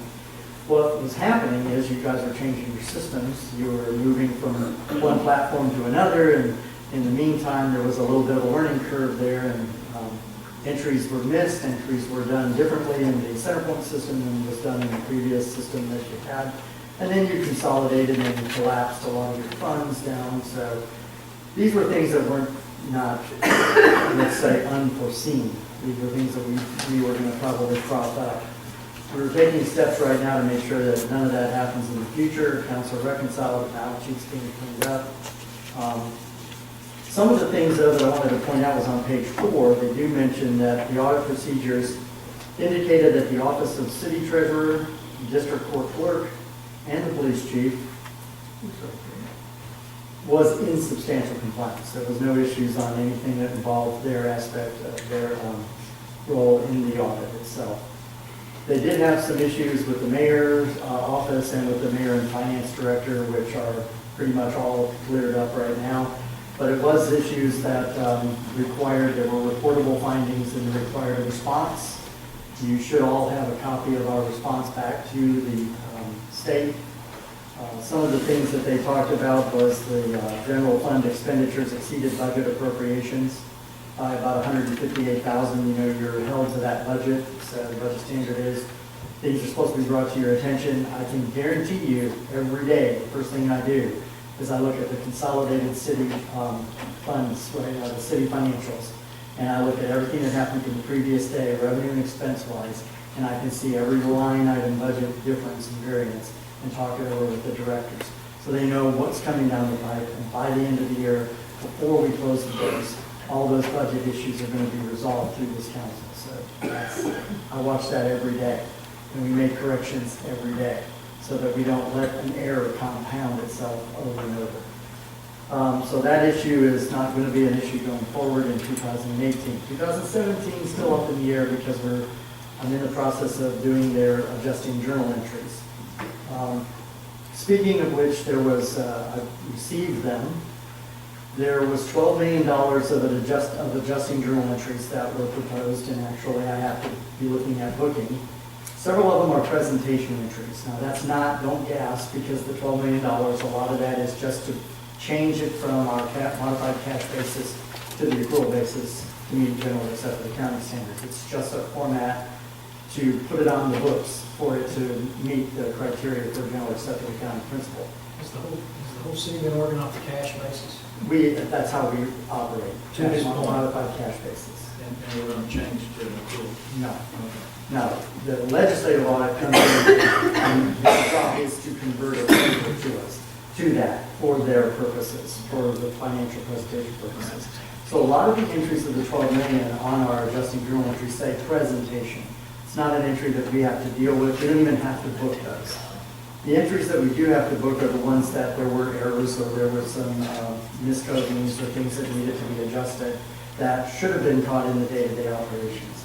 Just so you know, there's a net financial bottom line impact of $300,000 to our bottom line. I have not made these entries yet. Just got just had a discussion with Stephanie Mailer, who's the lead auditor in this. She just presented these to me in this format for me to work off of last Thursday. $300,000 is not material. When you look at a $10 million operation, you're looking at 3%. Is that in conjunction to the 158,000 from the previous year? So it's a combined of like 450,000 that we're running the hole? This 300,000, well, that's not saying you're running in the hole. That 158,000 was you were over your budget, is what it said. Probably under in some other areas too, but there were areas that when you looked at your line item budgets, you had some items that were over by 158,000. That's separate than this. This will have an actual bottom line impact of 300,000. Is what they're telling me the estimate was. That's like I said, about 3%. It's not really material to them. They weren't really, that wasn't a big issue. Those entries for those type of coding issues are in the process of not happening again. I just wanted you to realize that. There were some other things, bank reconciliations, they said a reportable finding was they weren't being done timely. That caused a lot of the errors. I can guarantee you, as well as Charlotte can, is that our bank reconciliations are up to date to the month. They don't go within 5 days after we receive them, all bank recs are done. And they are staying current, and we are making sure of that. The city could not determine the balance or composite balance of our payroll fund. The payroll fund is a funded account. So really, you shouldn't have a lot other, the only thing that should be in that account is the amounts that are outstanding. People that have cash checks or things like that, we need to be addressing that. That's the only thing that should be in there, and there was an unaccounted $439,000 in that account that we now have accounted for and making the corrections in 2018. Took a while to go and analyze what was going on through that account. There was monies that were shifted to payroll that shouldn't be in the payroll account. City financial records reflected unsupported receivable and liability accounts. That one's still outstanding. We're working on that now. Federal payroll taxes for the fourth quarter were not paid until June of 17. There was an issue in the online payment. The box was checked, but then the submit was not checked. So while we were thinking, or they were thinking that they were paying the taxes, it was sitting out there waiting to be said to pay. And so they didn't come and tell us, oh, you didn't submit that. It was a miscommunication, and when it was paid, we learned. That was for 2016. Was there any penalties involved in Yes, this? they were. There were penalties about 15,800. It was significant. And then the last one was an IT issue that they brought up that we had to address, which was the mayor or management has no process to periodically review and approve data changes and deletions. And that's a significant item. Basically what that's saying is that I can make changes to our books and records, but there has to be some oversight by the mayor or somebody in a higher capacity or an independent capacity to look at my entries and make sure I'm not doing something that I shouldn't be doing. I should be able to explain it, and I should be able to make sure that I justify everything in the journal entry that's done. And I just want to point out to you, just so you know, every single journal entry that I make is documented, and it's listed here in this book with the supporting documentation. This is what the auditors are gonna be looking for when they come in. They wanna see what you did and why you did it, so it's all out there, it's all transparent. That is happening. So I just wanted you to know that the reportable findings, they're sufficiently addressed. 7 of the 9 entries are already corrected. So going forward, we don't have any issues with. There's a couple of them that we're still working on, and they should be done within the next 30 days. So we'll have those all cleaned up. Then there was 15 what they call supplemental findings. These are things that are basically process-oriented, things that we need to be changing to strengthen procedures, strengthen internal controls, do some things that they recommend. Some of which we understood what they were saying, like in your segregation of duties, but based on the size of our operations, it's not always, we can't always do what they're telling us to do, based on the fact that we don't have enough bodies in order to do it, to fully segregate. So what we try to do is put mitigating controls in, and I have to settle on those mitigating controls to say, look, we don't have enough bodies to do it, but here's how we're going to prevent the error or omission that would occur as a result of a lack of segregation duties. So we set those up. Bottom line is some of the things like the process to authorize invoices and vendor payments. We have a PO system, but we don't use it as a PO system. We use it as more of an authorizing and a coding system. It's done after the fact. It's not done before the fact. They've recommended that we do our true PO system. We're looking at possibly setting that up right now, but there's so many things in the work right now. I think we're going to be looking at the summer before we maybe go full bore into that.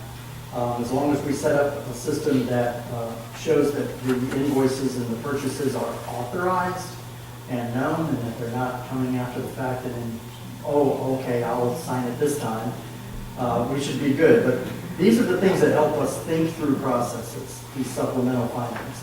We did respond to them, on them, so you do have those as well in your packet. And then the last thing they had was a police department issue, which had to do with the supplemental finding on the cops, kids, and Christmas. They had an issue with the monies being maintained and controlled by the police department, and we brought that in-house. Now, we are possibly looking to divest ourselves of that money, even though it's restricted in the city. We're looking to maybe get a not-for-profit, maybe even the Boys and Girls Club, to take that over and solicit the donations, keep the monies, and then work in conjunction with the police department to give them the money and let them go shopping, not give them the money, but basically pay for the shopping and have the police department work with the kids in conjunction with them and they maintain the funds. The state legislative auditors have a problem with to some extent with the public purpose issue, as Charlie brought up. They say the way around that right now is the fact that there's a community policing regulation or law, and this is how we're getting by with this, is that we're putting these funds under community service, community policing, community, whatever you want to call that. And so that's how right now we're able to keep it in our general funds, but under a restricted category. So I think that's about all I want to do. No, we did publish our financials by the deadline, so they were in the paper for 2017. And based on the numbers that were in the 2016 audit and these numbers that were published this year, I have very good confidence that the fund balances on here are actually accurate in the 2017 numbers, and our data is also accurate. And it's very reasonable when you compare it against the audited numbers of 2016. There's very little variance in those numbers, so we're in the ballpark. Big time. And realize our numbers are not audited, they're unaudited. So, any questions? I just feel like Thank you. Simon, I think you're very interesting, but look what you did to our audience. I know, I told you. John Bailey perked up, but Simon just now woke up. I've been here since 5:30, so. Yes, you have. I guess the police chief's got to leave. He wanted to know if anybody had any questions for his report before he left. So, I think that's everything. Mason and Brad are now deployed, won't be back till December, so we're too short there. We had an officer blow out a knee, and he's been out for some time, we just came back today. And Gene Short just had surgery for cancer. And not sure how long he will be out, but we put them in your prayers, I appreciate it. What type of cancer? I think, Um, Daniel, I tried calling today to find out a little more from his brother. I don't know if you've had any update. Well, it was pretty significant when he went through, I guess, 8 9-hour surgery. They took off a third of his tongue. And totally split his jaw to get to it. So then they took muscle from his arm to rebuild his tongue, took part from his leg to fix his arm. He then had some blood clots and collapsed lungs, so they went back to surgery. He was in ICU, but his wife said last night that they had brought him out of the sedation, so he was waking up. And so they think they're going to leave him on the ventilator pretty quick. So, but he's had a pretty rough few days. Is Officer Short, the one that was in the car that caught on fire? Yes. Okay, I know. Thank you. Thank you. New business for, number 9, it's the, got some records, I think, Charlotte's gonna need to get rid of, so. Yes, Tammy went through tons of boxes back in that storage area there, and it's just long overdue, lots of old stuff. So it's a list of it, real simplified list. I don't feel there's any reason to keep those VHS council meeting tapes from all those years ago. No one's ever asked for them. They take up tons of room, we don't even know what to Hey, the only thing I saw in this, ladies, the council meeting tapes, audio cassettes.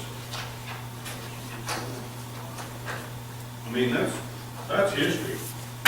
No, but we're not required to keep them. I'm not even, No, but- we're required to keep those, period, by law. I'd And like to they see a revise them or council not. tape from 1968.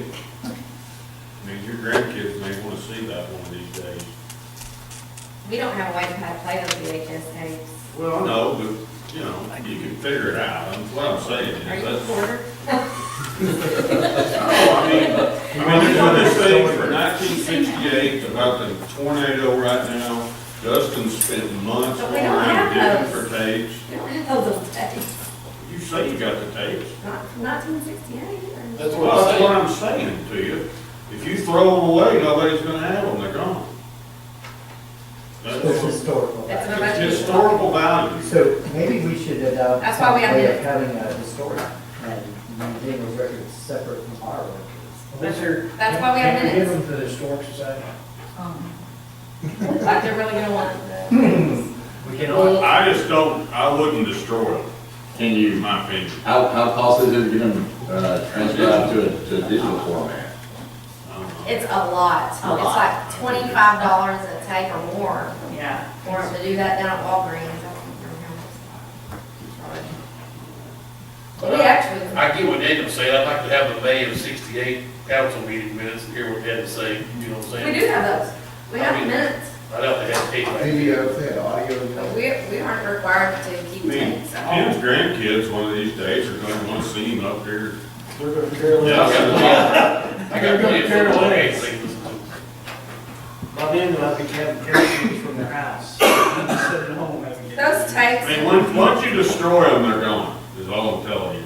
And Can we table those items and make a request to destroy all the other stuff until we can look at? I mean, I'm fine with those? getting rid of the rest of those things. You want those videos and audio cassettes saved, we shall do it. Can I send them home with one of you guys? Daniel. we'll have to vote him in his car. So we have to vote on that? Yes. Yes. I make a motion, we destroy everything except the archival videotape and audio cassettes. Second. Daniel? Okay, Mr. Brown? Got a motion? Yes. Dustin Dr. Graham would Johnson? agree with Yes. me if he were here. Mr. Powell? Yes.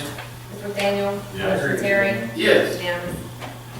Well, and these go back to 2000, it's not like we're keeping stuff from 75. So I could probably dig up some 75. No. Number 10 on new business is planning. Under planning, this is ordinance repealing and replacing ordinance 575 land use plan with the updating of our zoning ordinances and that we've done. This is the document that goes along with it. It tells what the plan for the city in the future is. You can see by the original ordinance of 575, that was probably in the mid-90s. And so this document is well overdue for updating. So we have updated it to what you have in front of you. This was also a suggestion from Jim Von Tobin. And so we updated it, submitted it to him. He said it looked like a good document, so brought it in front of you guys. For the second reading, could you include the one we're repealing? Sure. Section 9, or Article 9, whatever you call it, got a little typo, like uses are listed in U, which word is word. Where is it, Jim? Point 9, to ensure the harmony of commercial uses, I'm assuming that's with residential and other commercial uses.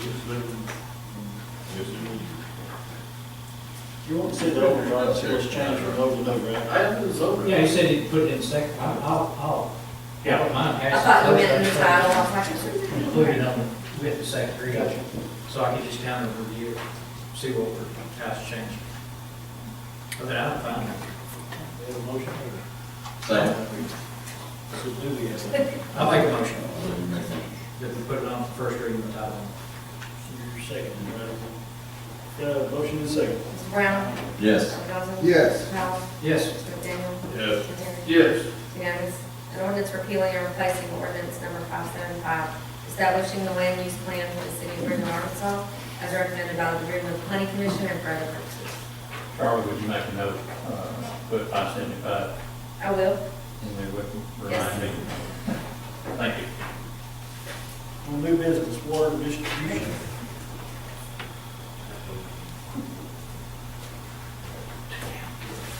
You have an ordinance before you, to waive competitive bidding for the purchase of material and labor for water pump station rehab projects, declaring emergency and for other purposes. That's in regards to Gary and Main Street pump stations. They were installed in 1991, 3 more years, they'll be 30 years old. That's pretty much exceeding the life of those pumps. Going to the ground cost booster pack, we have 3.5, let's say half on hybrid up to the water plant. In our system, they're state-of-the-art, have variable frequency drives, and very proprietary. That's why we're asking in the budget, during budget, I mentioned that the company asked me to waive competitive bidding, so. For the way the competitive bidding, proprietary nature, is it just a brand? Is it, are you trying to keep a specific brand, or is it? Well, they're very, it's a brand, but it also is very proprietary in what it does. You know, it's What's the brand? run costs. Brand policy? Is there just one company that deals with that, or there? Yes, yes. I'll make a motion to waive competitive bidding. Second.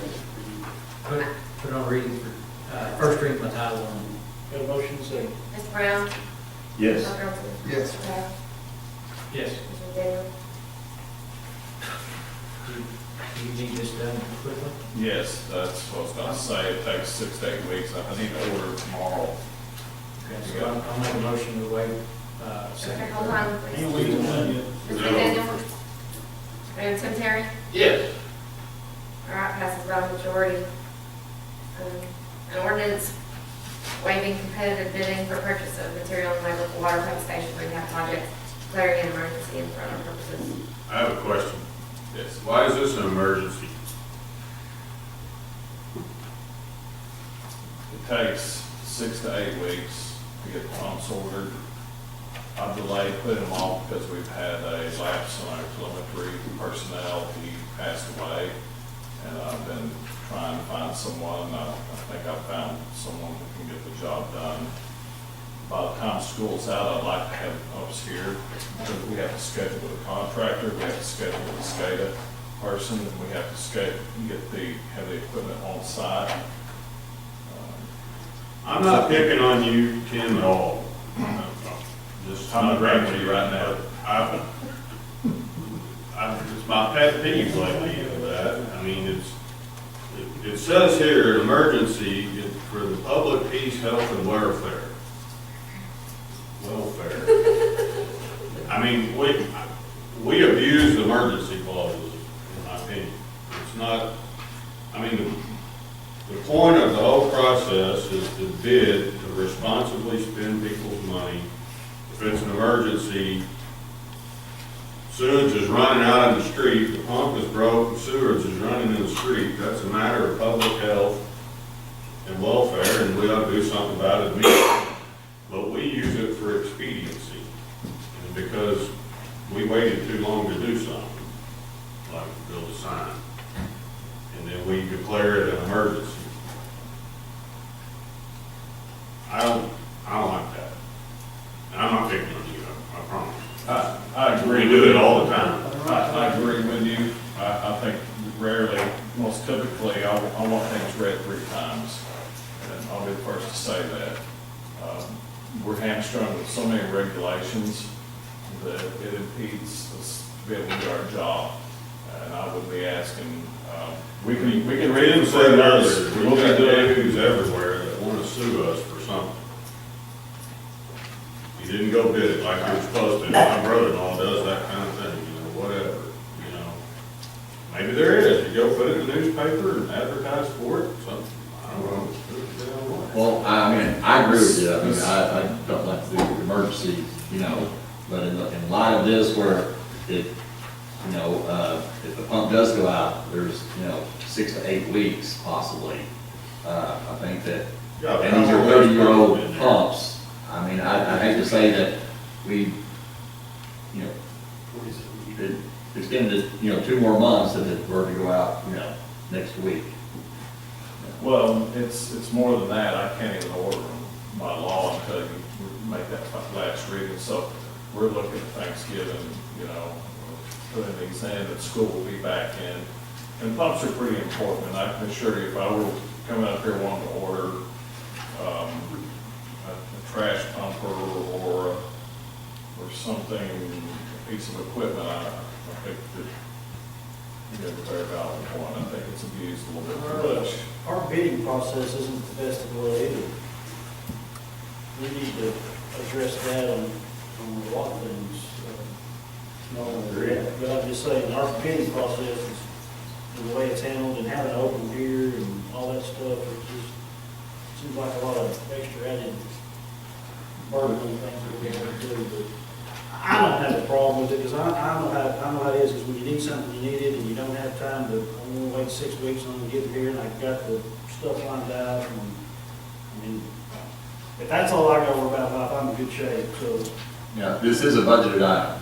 It is a budget item per budget, and I even mentioned that during the budget that I would come back to you and ask for this. The other thing that we would have to do is we would have to write specifications to get this particular pumping system, because it's what we want, it's what we need. And then we're gonna drive the cost of this thing up. And meanwhile, we're running on some pumps that have exceeded their life expectancy. But I certainly identify with the point, and I think that probably in the 25 years I've been here, there's probably been 2 genuine real emergencies.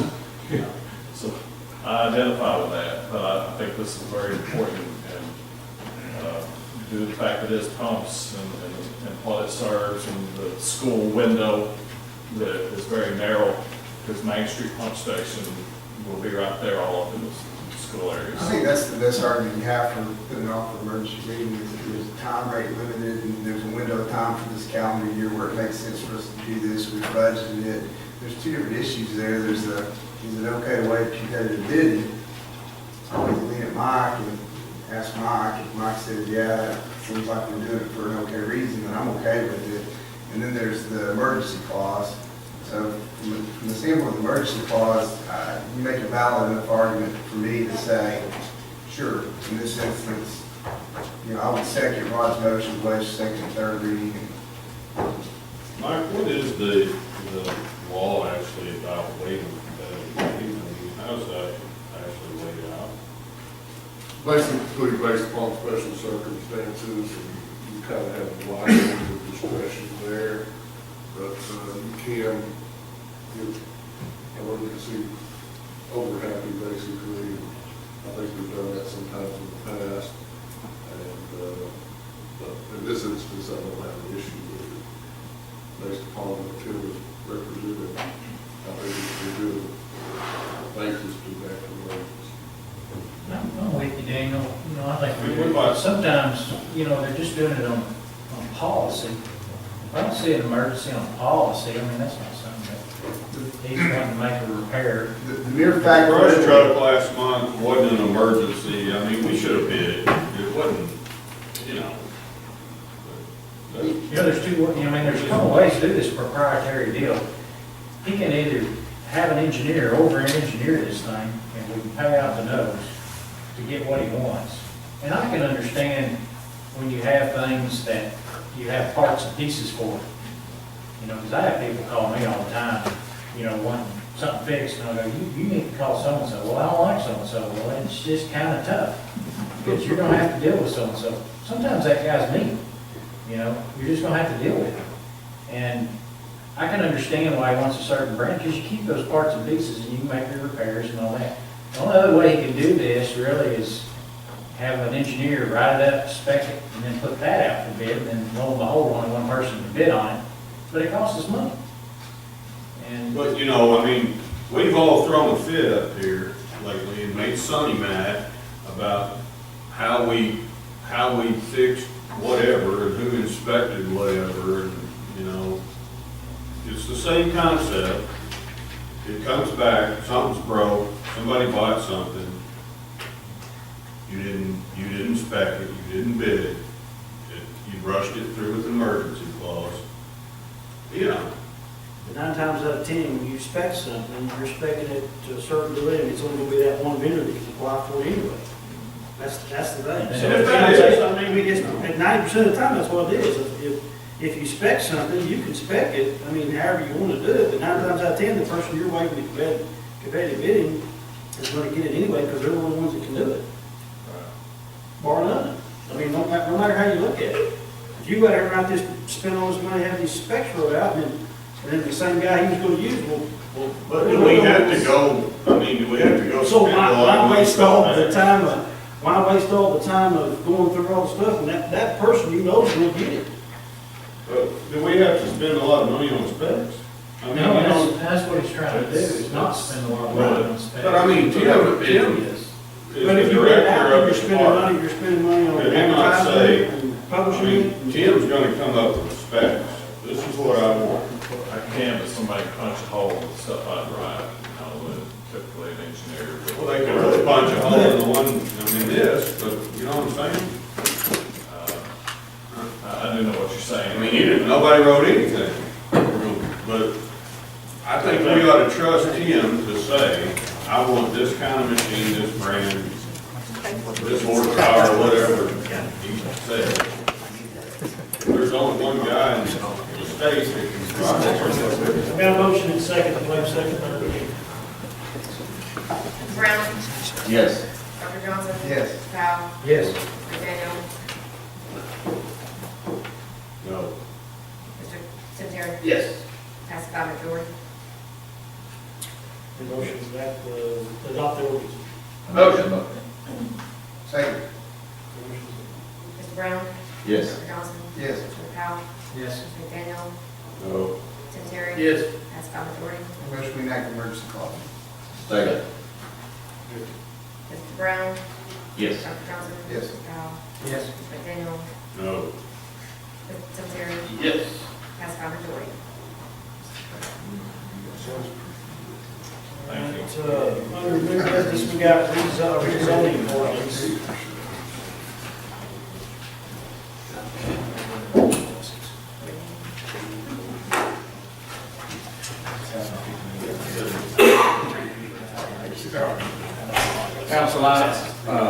for an approval for rezoning of the property that's between Ware Road and Forest Hills from R1 to R5.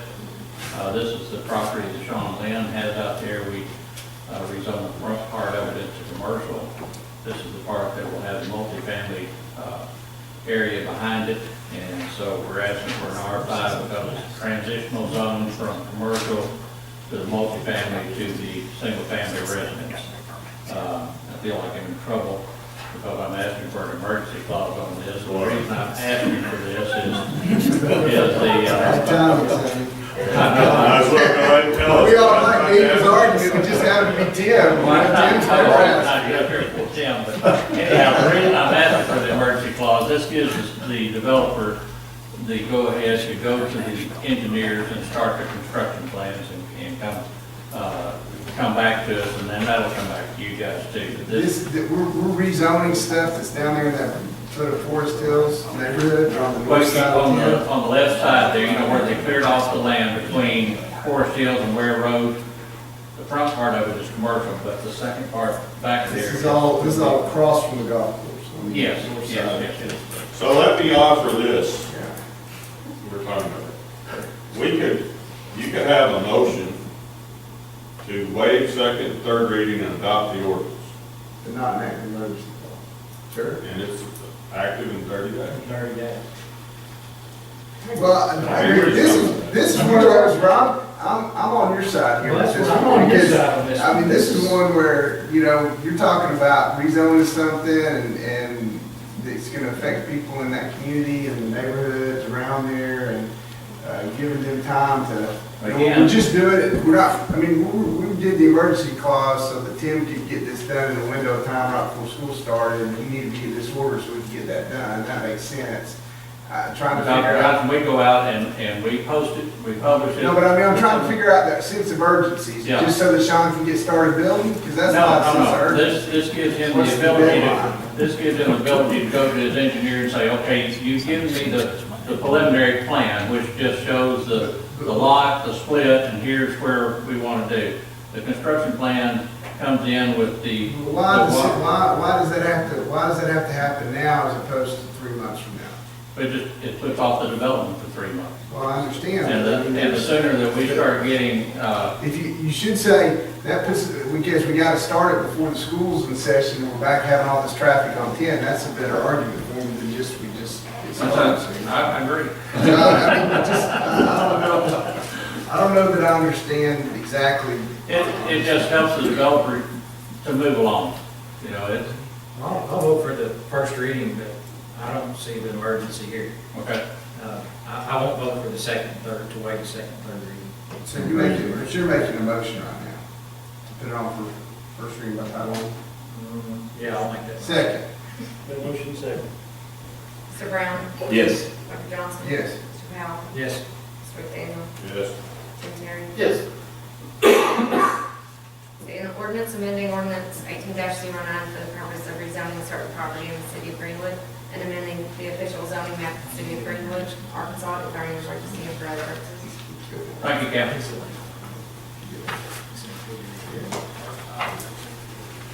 I have no idea.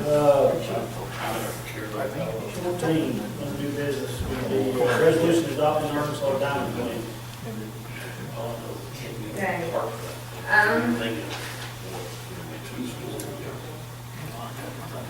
So this is, the retirement committee met, and remember when we stopped the Voya to Lincoln transition, we halted that.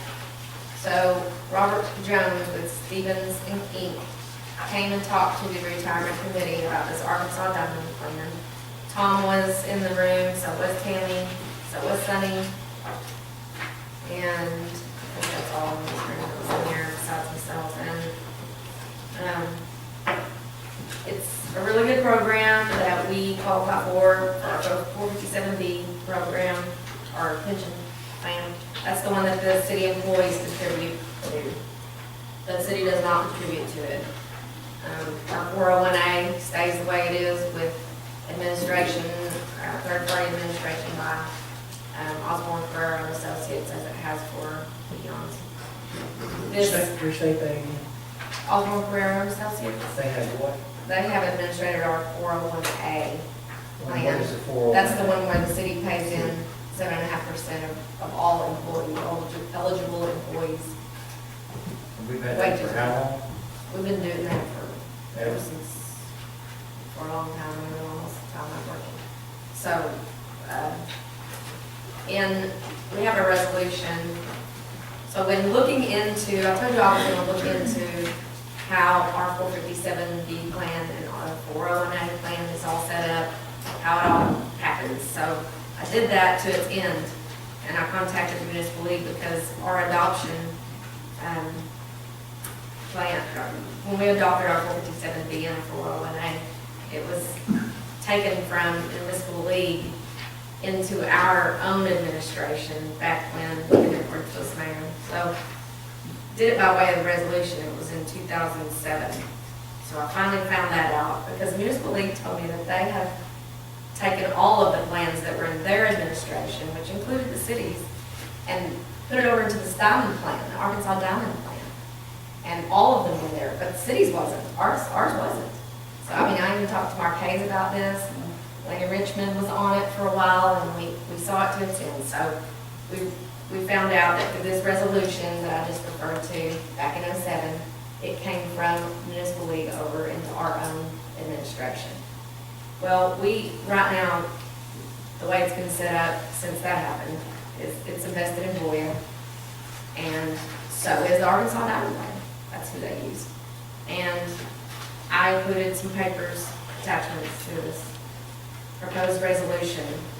The retirement committee voted unanimously after Robert Jones spoke to go with this plan that we're eligible for because they make very, very little, they being the advisors. They have 4 agents that are assigned to each quarter of the state through the Diamond Plan that come and visit with each employee and be their financial advisor. So that person that we've normally used over at Farmers Bank that we don't currently have because they haven't replaced Ann Kinder yet. And there's all kinds of employees that want to make changes, but we really don't have a local person. This plan has that person for us. You're welcome to call Robert Jones. I provided you the phone number. It's on that sheet that's in color, and I highlighted it. Ask him anything you want to about this. If you have any questions. It has that list of the regions and the agents that come that are assigned to the territories. It sounded like such a great deal that the retirement committee said, let's do it. And You it's said just, the part of the retirement committee was unanimous. yes. There wasn't 17. We learned more from that one guy than we had learned in the whole time I've been here from anybody that we've had kind of Ann Kinder and anybody else that's kind of talked to us about. We've got several employees, including myself, wanting to put money into the retirement plan, but it was kind of sketchy. I mean, it wasn't a good feeling about doing it because we really didn't know what was going on, and nobody really came and talked to us individually. But these guys are willing to come and present it to each employee individually as well as a group. It was great. And they get very little out of it. Let me give you some benefits to this, just so you know. For one, this is the employee's money. And what we wanted to do, and what the committee wanted to do, is give them the best deal and the best option. This is in a company that manages over $1 billion worth of assets. They're right now having a 0.1565% of 0.1565 of 1% is the fee, the admin fee. You're not going to touch that in any other, our system right now is well higher than that. No one's going to touch the admin fee to them, to the employees, for this program. Their service is second to anything that no one's going to touch their ability to service the employees. So they were asking for 2 things: access to an advisor, which they're going to provide, and a lower cost, and comparable abilities to manage their own funds. And they have that. They can actually do it online. They can do it by working in conjunction with the advisor. They can do everything that they can do now under the 457B plan, only at a much lower cost and with better access. It was a win-win. There's really no, and there's no contract here. You can opt out next month. That's what this resolution even says, that the city has the right to. You're not locked in.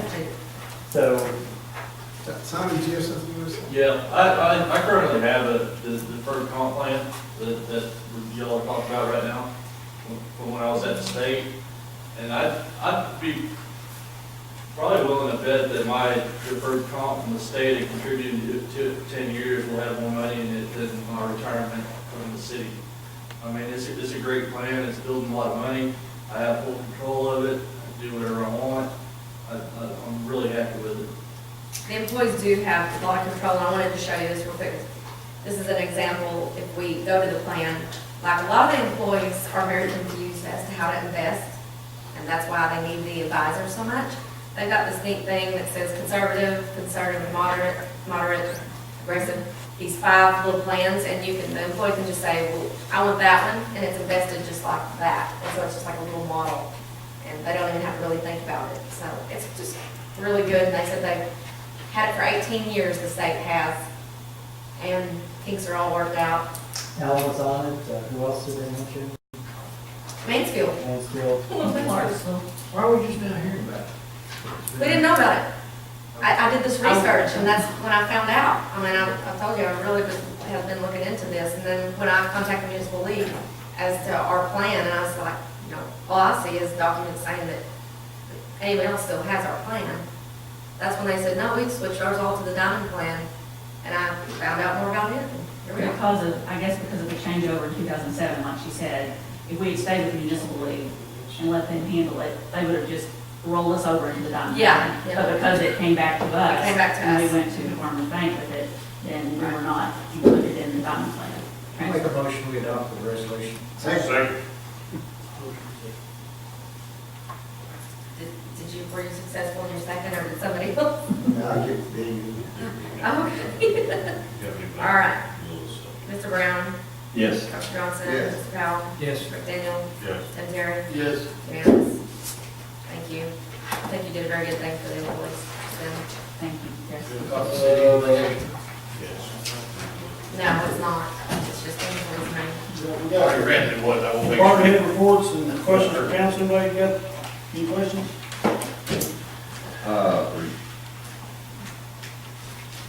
This is department heads right now? Yeah. Get it back.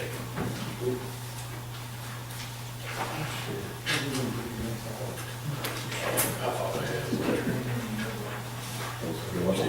If nobody's got anything, we'll go to the council forum. I was just want to mention one thing. I noticed,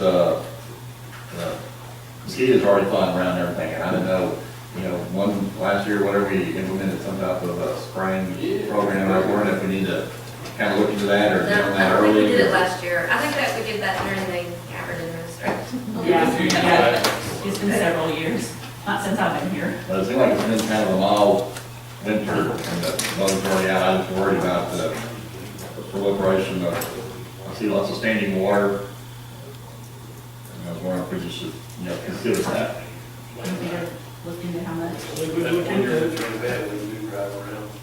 Like street department handled it last time. Yeah, you check Oh, into well, street department. Hey, Simon, check into that. Yeah, there's No, seriously. Because the mosquitoes are all on the streets. Yeah. If you're not sure what happened, Don Keys handled it last time. We're just Just getting like about went around spraying. Yeah. Contracted out to Fort Smith, they got the new machine. I think that's what we did. They did, no, that's what we Yeah. did. That is Go what we around did. the We little had guy. Fort Smith come around. Maybe we need to buy us a spray truck. Wait, competitive. Yeah, Tom, you have something? we're not buying a truck. Thank you. I have one thing I just want to draw your attention to. The city sales and use tax graphs are available to you. I do want to show you that the trend of the city sales and use tax right now is 5.4% over the previous year. So if you look at the next page, county sales tax is still right at 1% higher. So still 1% down. Watching that trend. That trend, I had a think, is comment. based upon our per capita. We're not getting paid our share from the county. because of our population growth. Our population growth is reflected in our city sales and use tax. You kind of agree with that? I do. And I think you're gonna see a turnaround in that probably in 2 years. Yeah, in the census. 3 years. You Census. can call for a special census. That's too expensive. Canvas too expensive, you're at a point now where it's not gonna be financially. Wait till 2020. I I mean, it hope does so. in 4 years. We would have bet on a bigger census last time too. You want to get something?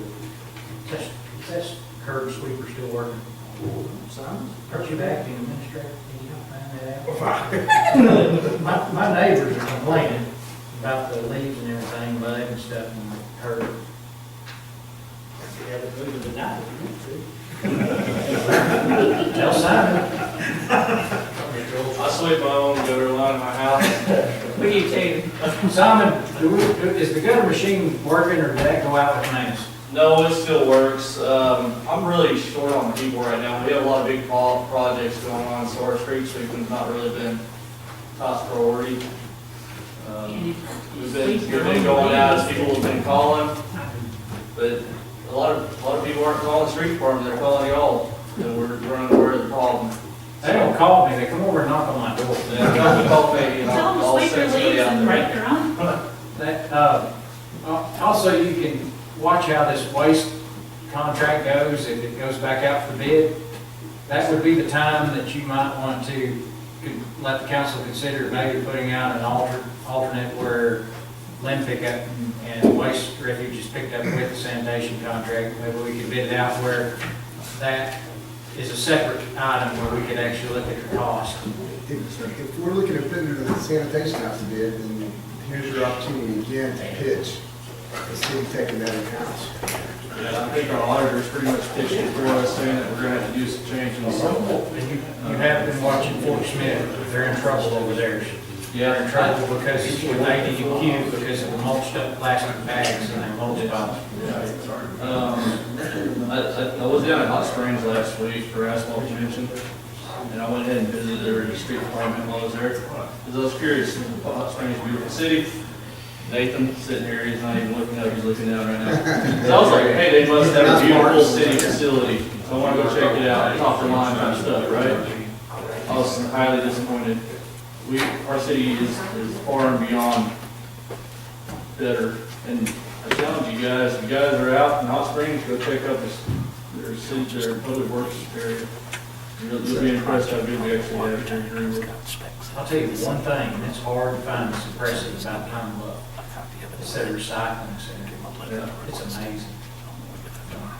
If you ever happen to just go there to Pine Bluff, swing in and look at how they recycle stuff.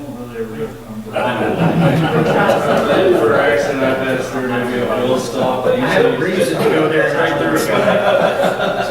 I was stationed down there for a while. That's all I needed. It looks like Fort Smith's gonna have to go to what the large cities are, where they're putting everything in compostable, Bags, yeah, paper bags, because ADQ is gonna fine them, for those little compostable plastic, right? That's what I've been reading in the paper.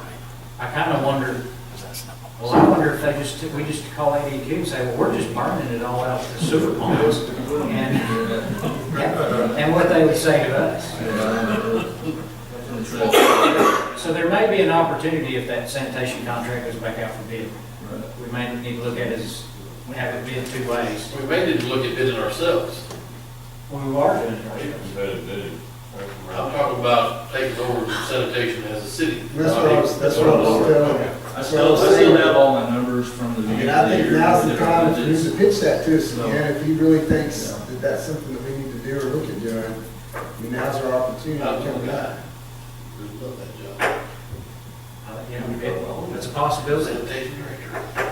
If you think we can take that in as a community, and we could operate in the black at a lower cost than contracting out, then that's something to consider. I think it's very possible, you know, businesses are in business for profit. If you run a business without profit, you're not gonna run a business very long. So, you know, I think we could definitely offset the cost by fees, and it'd probably be considerably less than what it would in the contract. So now the overall initial cost is gonna do the hard work, that we gotta eat. But, you know, over time, the amount that you charge per household will offset that cost, and it'll run on its own. Maybe you could get with Tom and think of some ideas of how we might finance something like that. This is, Talk about property. Yeah. Trucks. Yeah. Expensive. Go down. No, I got another question, comment. Mine's for the Parks Department. Y'all don't have a little side-by-side razor, you do have one? Well, I was talking to somebody the other day, it came up about the last year, probably the years past, we've had 3 guys in a pickup driving around watering the potted plants. Why don't we have that little rig out? I went out to Russellville, Arkansas Tech, Thursday. Our internship program, we're picking up 4 students from around the 30-mile radius around here that we'll have available to us. And I'm going to assign them for beautification.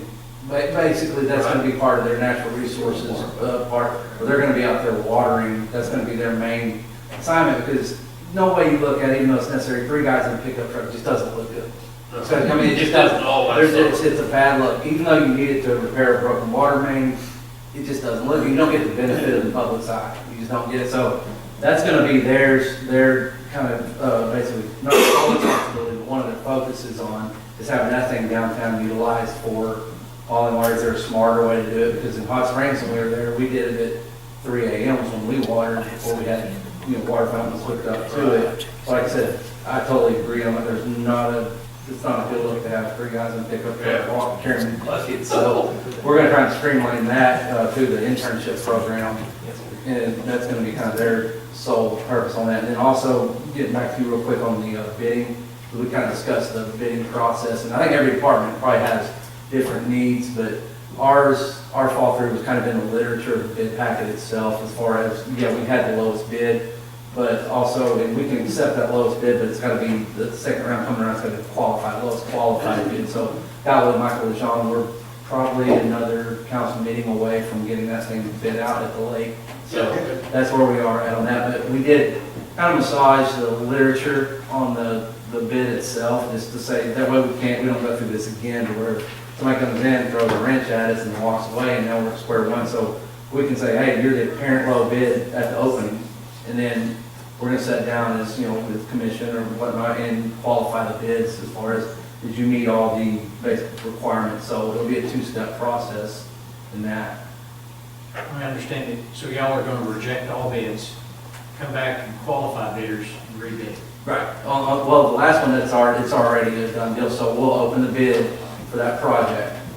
We'll come in and it's like, say, somebody bids $75,000, and that's the lowest bid. We'll, at the meeting, when we do the bid, and we'll say, our apparent low bid is so-and-so. So we'll go from there. From that point, we'll qualify the bids from there. So you can have an apparent low bid. That doesn't necessarily mean they've got the job, but they're the apparent low bid, and then from there, we'll make sure they did all their, SOQs as far as that their statement of qualifications with their subcontractors. Make sure all the I's are dotted and T's are crossed before we say yay or nay. So it's more of a collected. And I know every department's gonna have different needs and stuff on their way their verbiage is written, but I did agree, looking at it, we do gotta have a better way with our bids and stuff like that. So I'll do that instead of asking for waiving of all bids for competitive, for capital improvement for 2018. Didn't do that. Yeah, I was gonna try that, but I did want to get back to it from the last meeting, just let you know where we're at. What's the status of fixing the fence over there on the square? Man, I got the, that's what I was telling Pam, Mike McAllister, I've let him, he's the one that's fixing it, or gonna be, but I had a time finding, someone to do the rock work for it. I mean, I even went to thumbtack for it, and I was like, man, they just don't have masons here. I mean, I was thinking about doing that myself, so finally got somebody to do that, get it in place, and then getting the fence part of it. Mike comes in second, so he said he was kind of backed up, but that's where he was at, but we've got everything ready for him. I texted him, I guess it was last Monday, last Friday, or last Thursday, excuse me. So I hadn't touched base with him this week, but He ignores all those. I've been trying to get him to do something yeah. for a month. I was like, man, you don't seem mad at me, they don't even know me, but anyway, but I talked to Doug, just kind of giving him an update on where we're at on that, but that's where we're at in that saga, so I'm almost about to get there, so.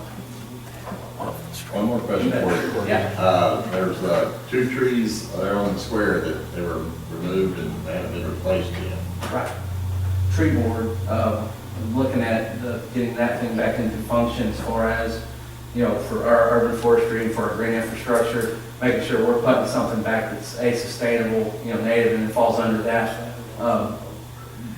Probably within, 2 months of having that done and done correctly, so we'll be getting tree board and having it in place for that aspect, instead of just arbitrarily going out and throwing something down, because, they probably have, a lot of times when you have trees dedicated, there's significant meaning, to those trees, and if there's not, there needs to be one, so we'll look at that, if there was anything in place that were removed, were they attached to anything in memory of, and if not, we probably need to make it that way, so.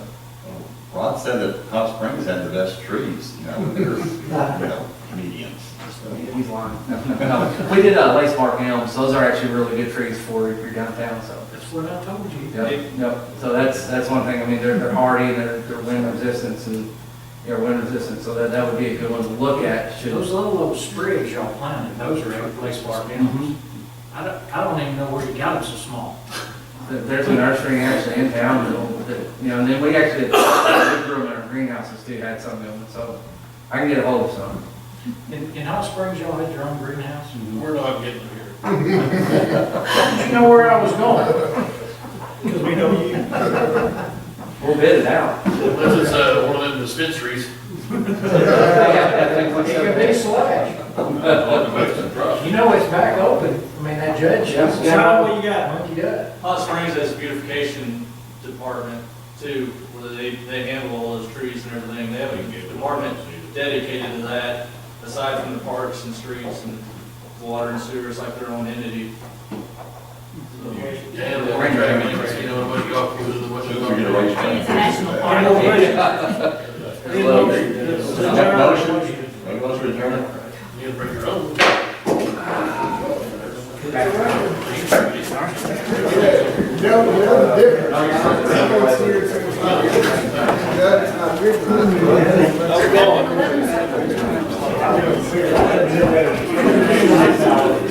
So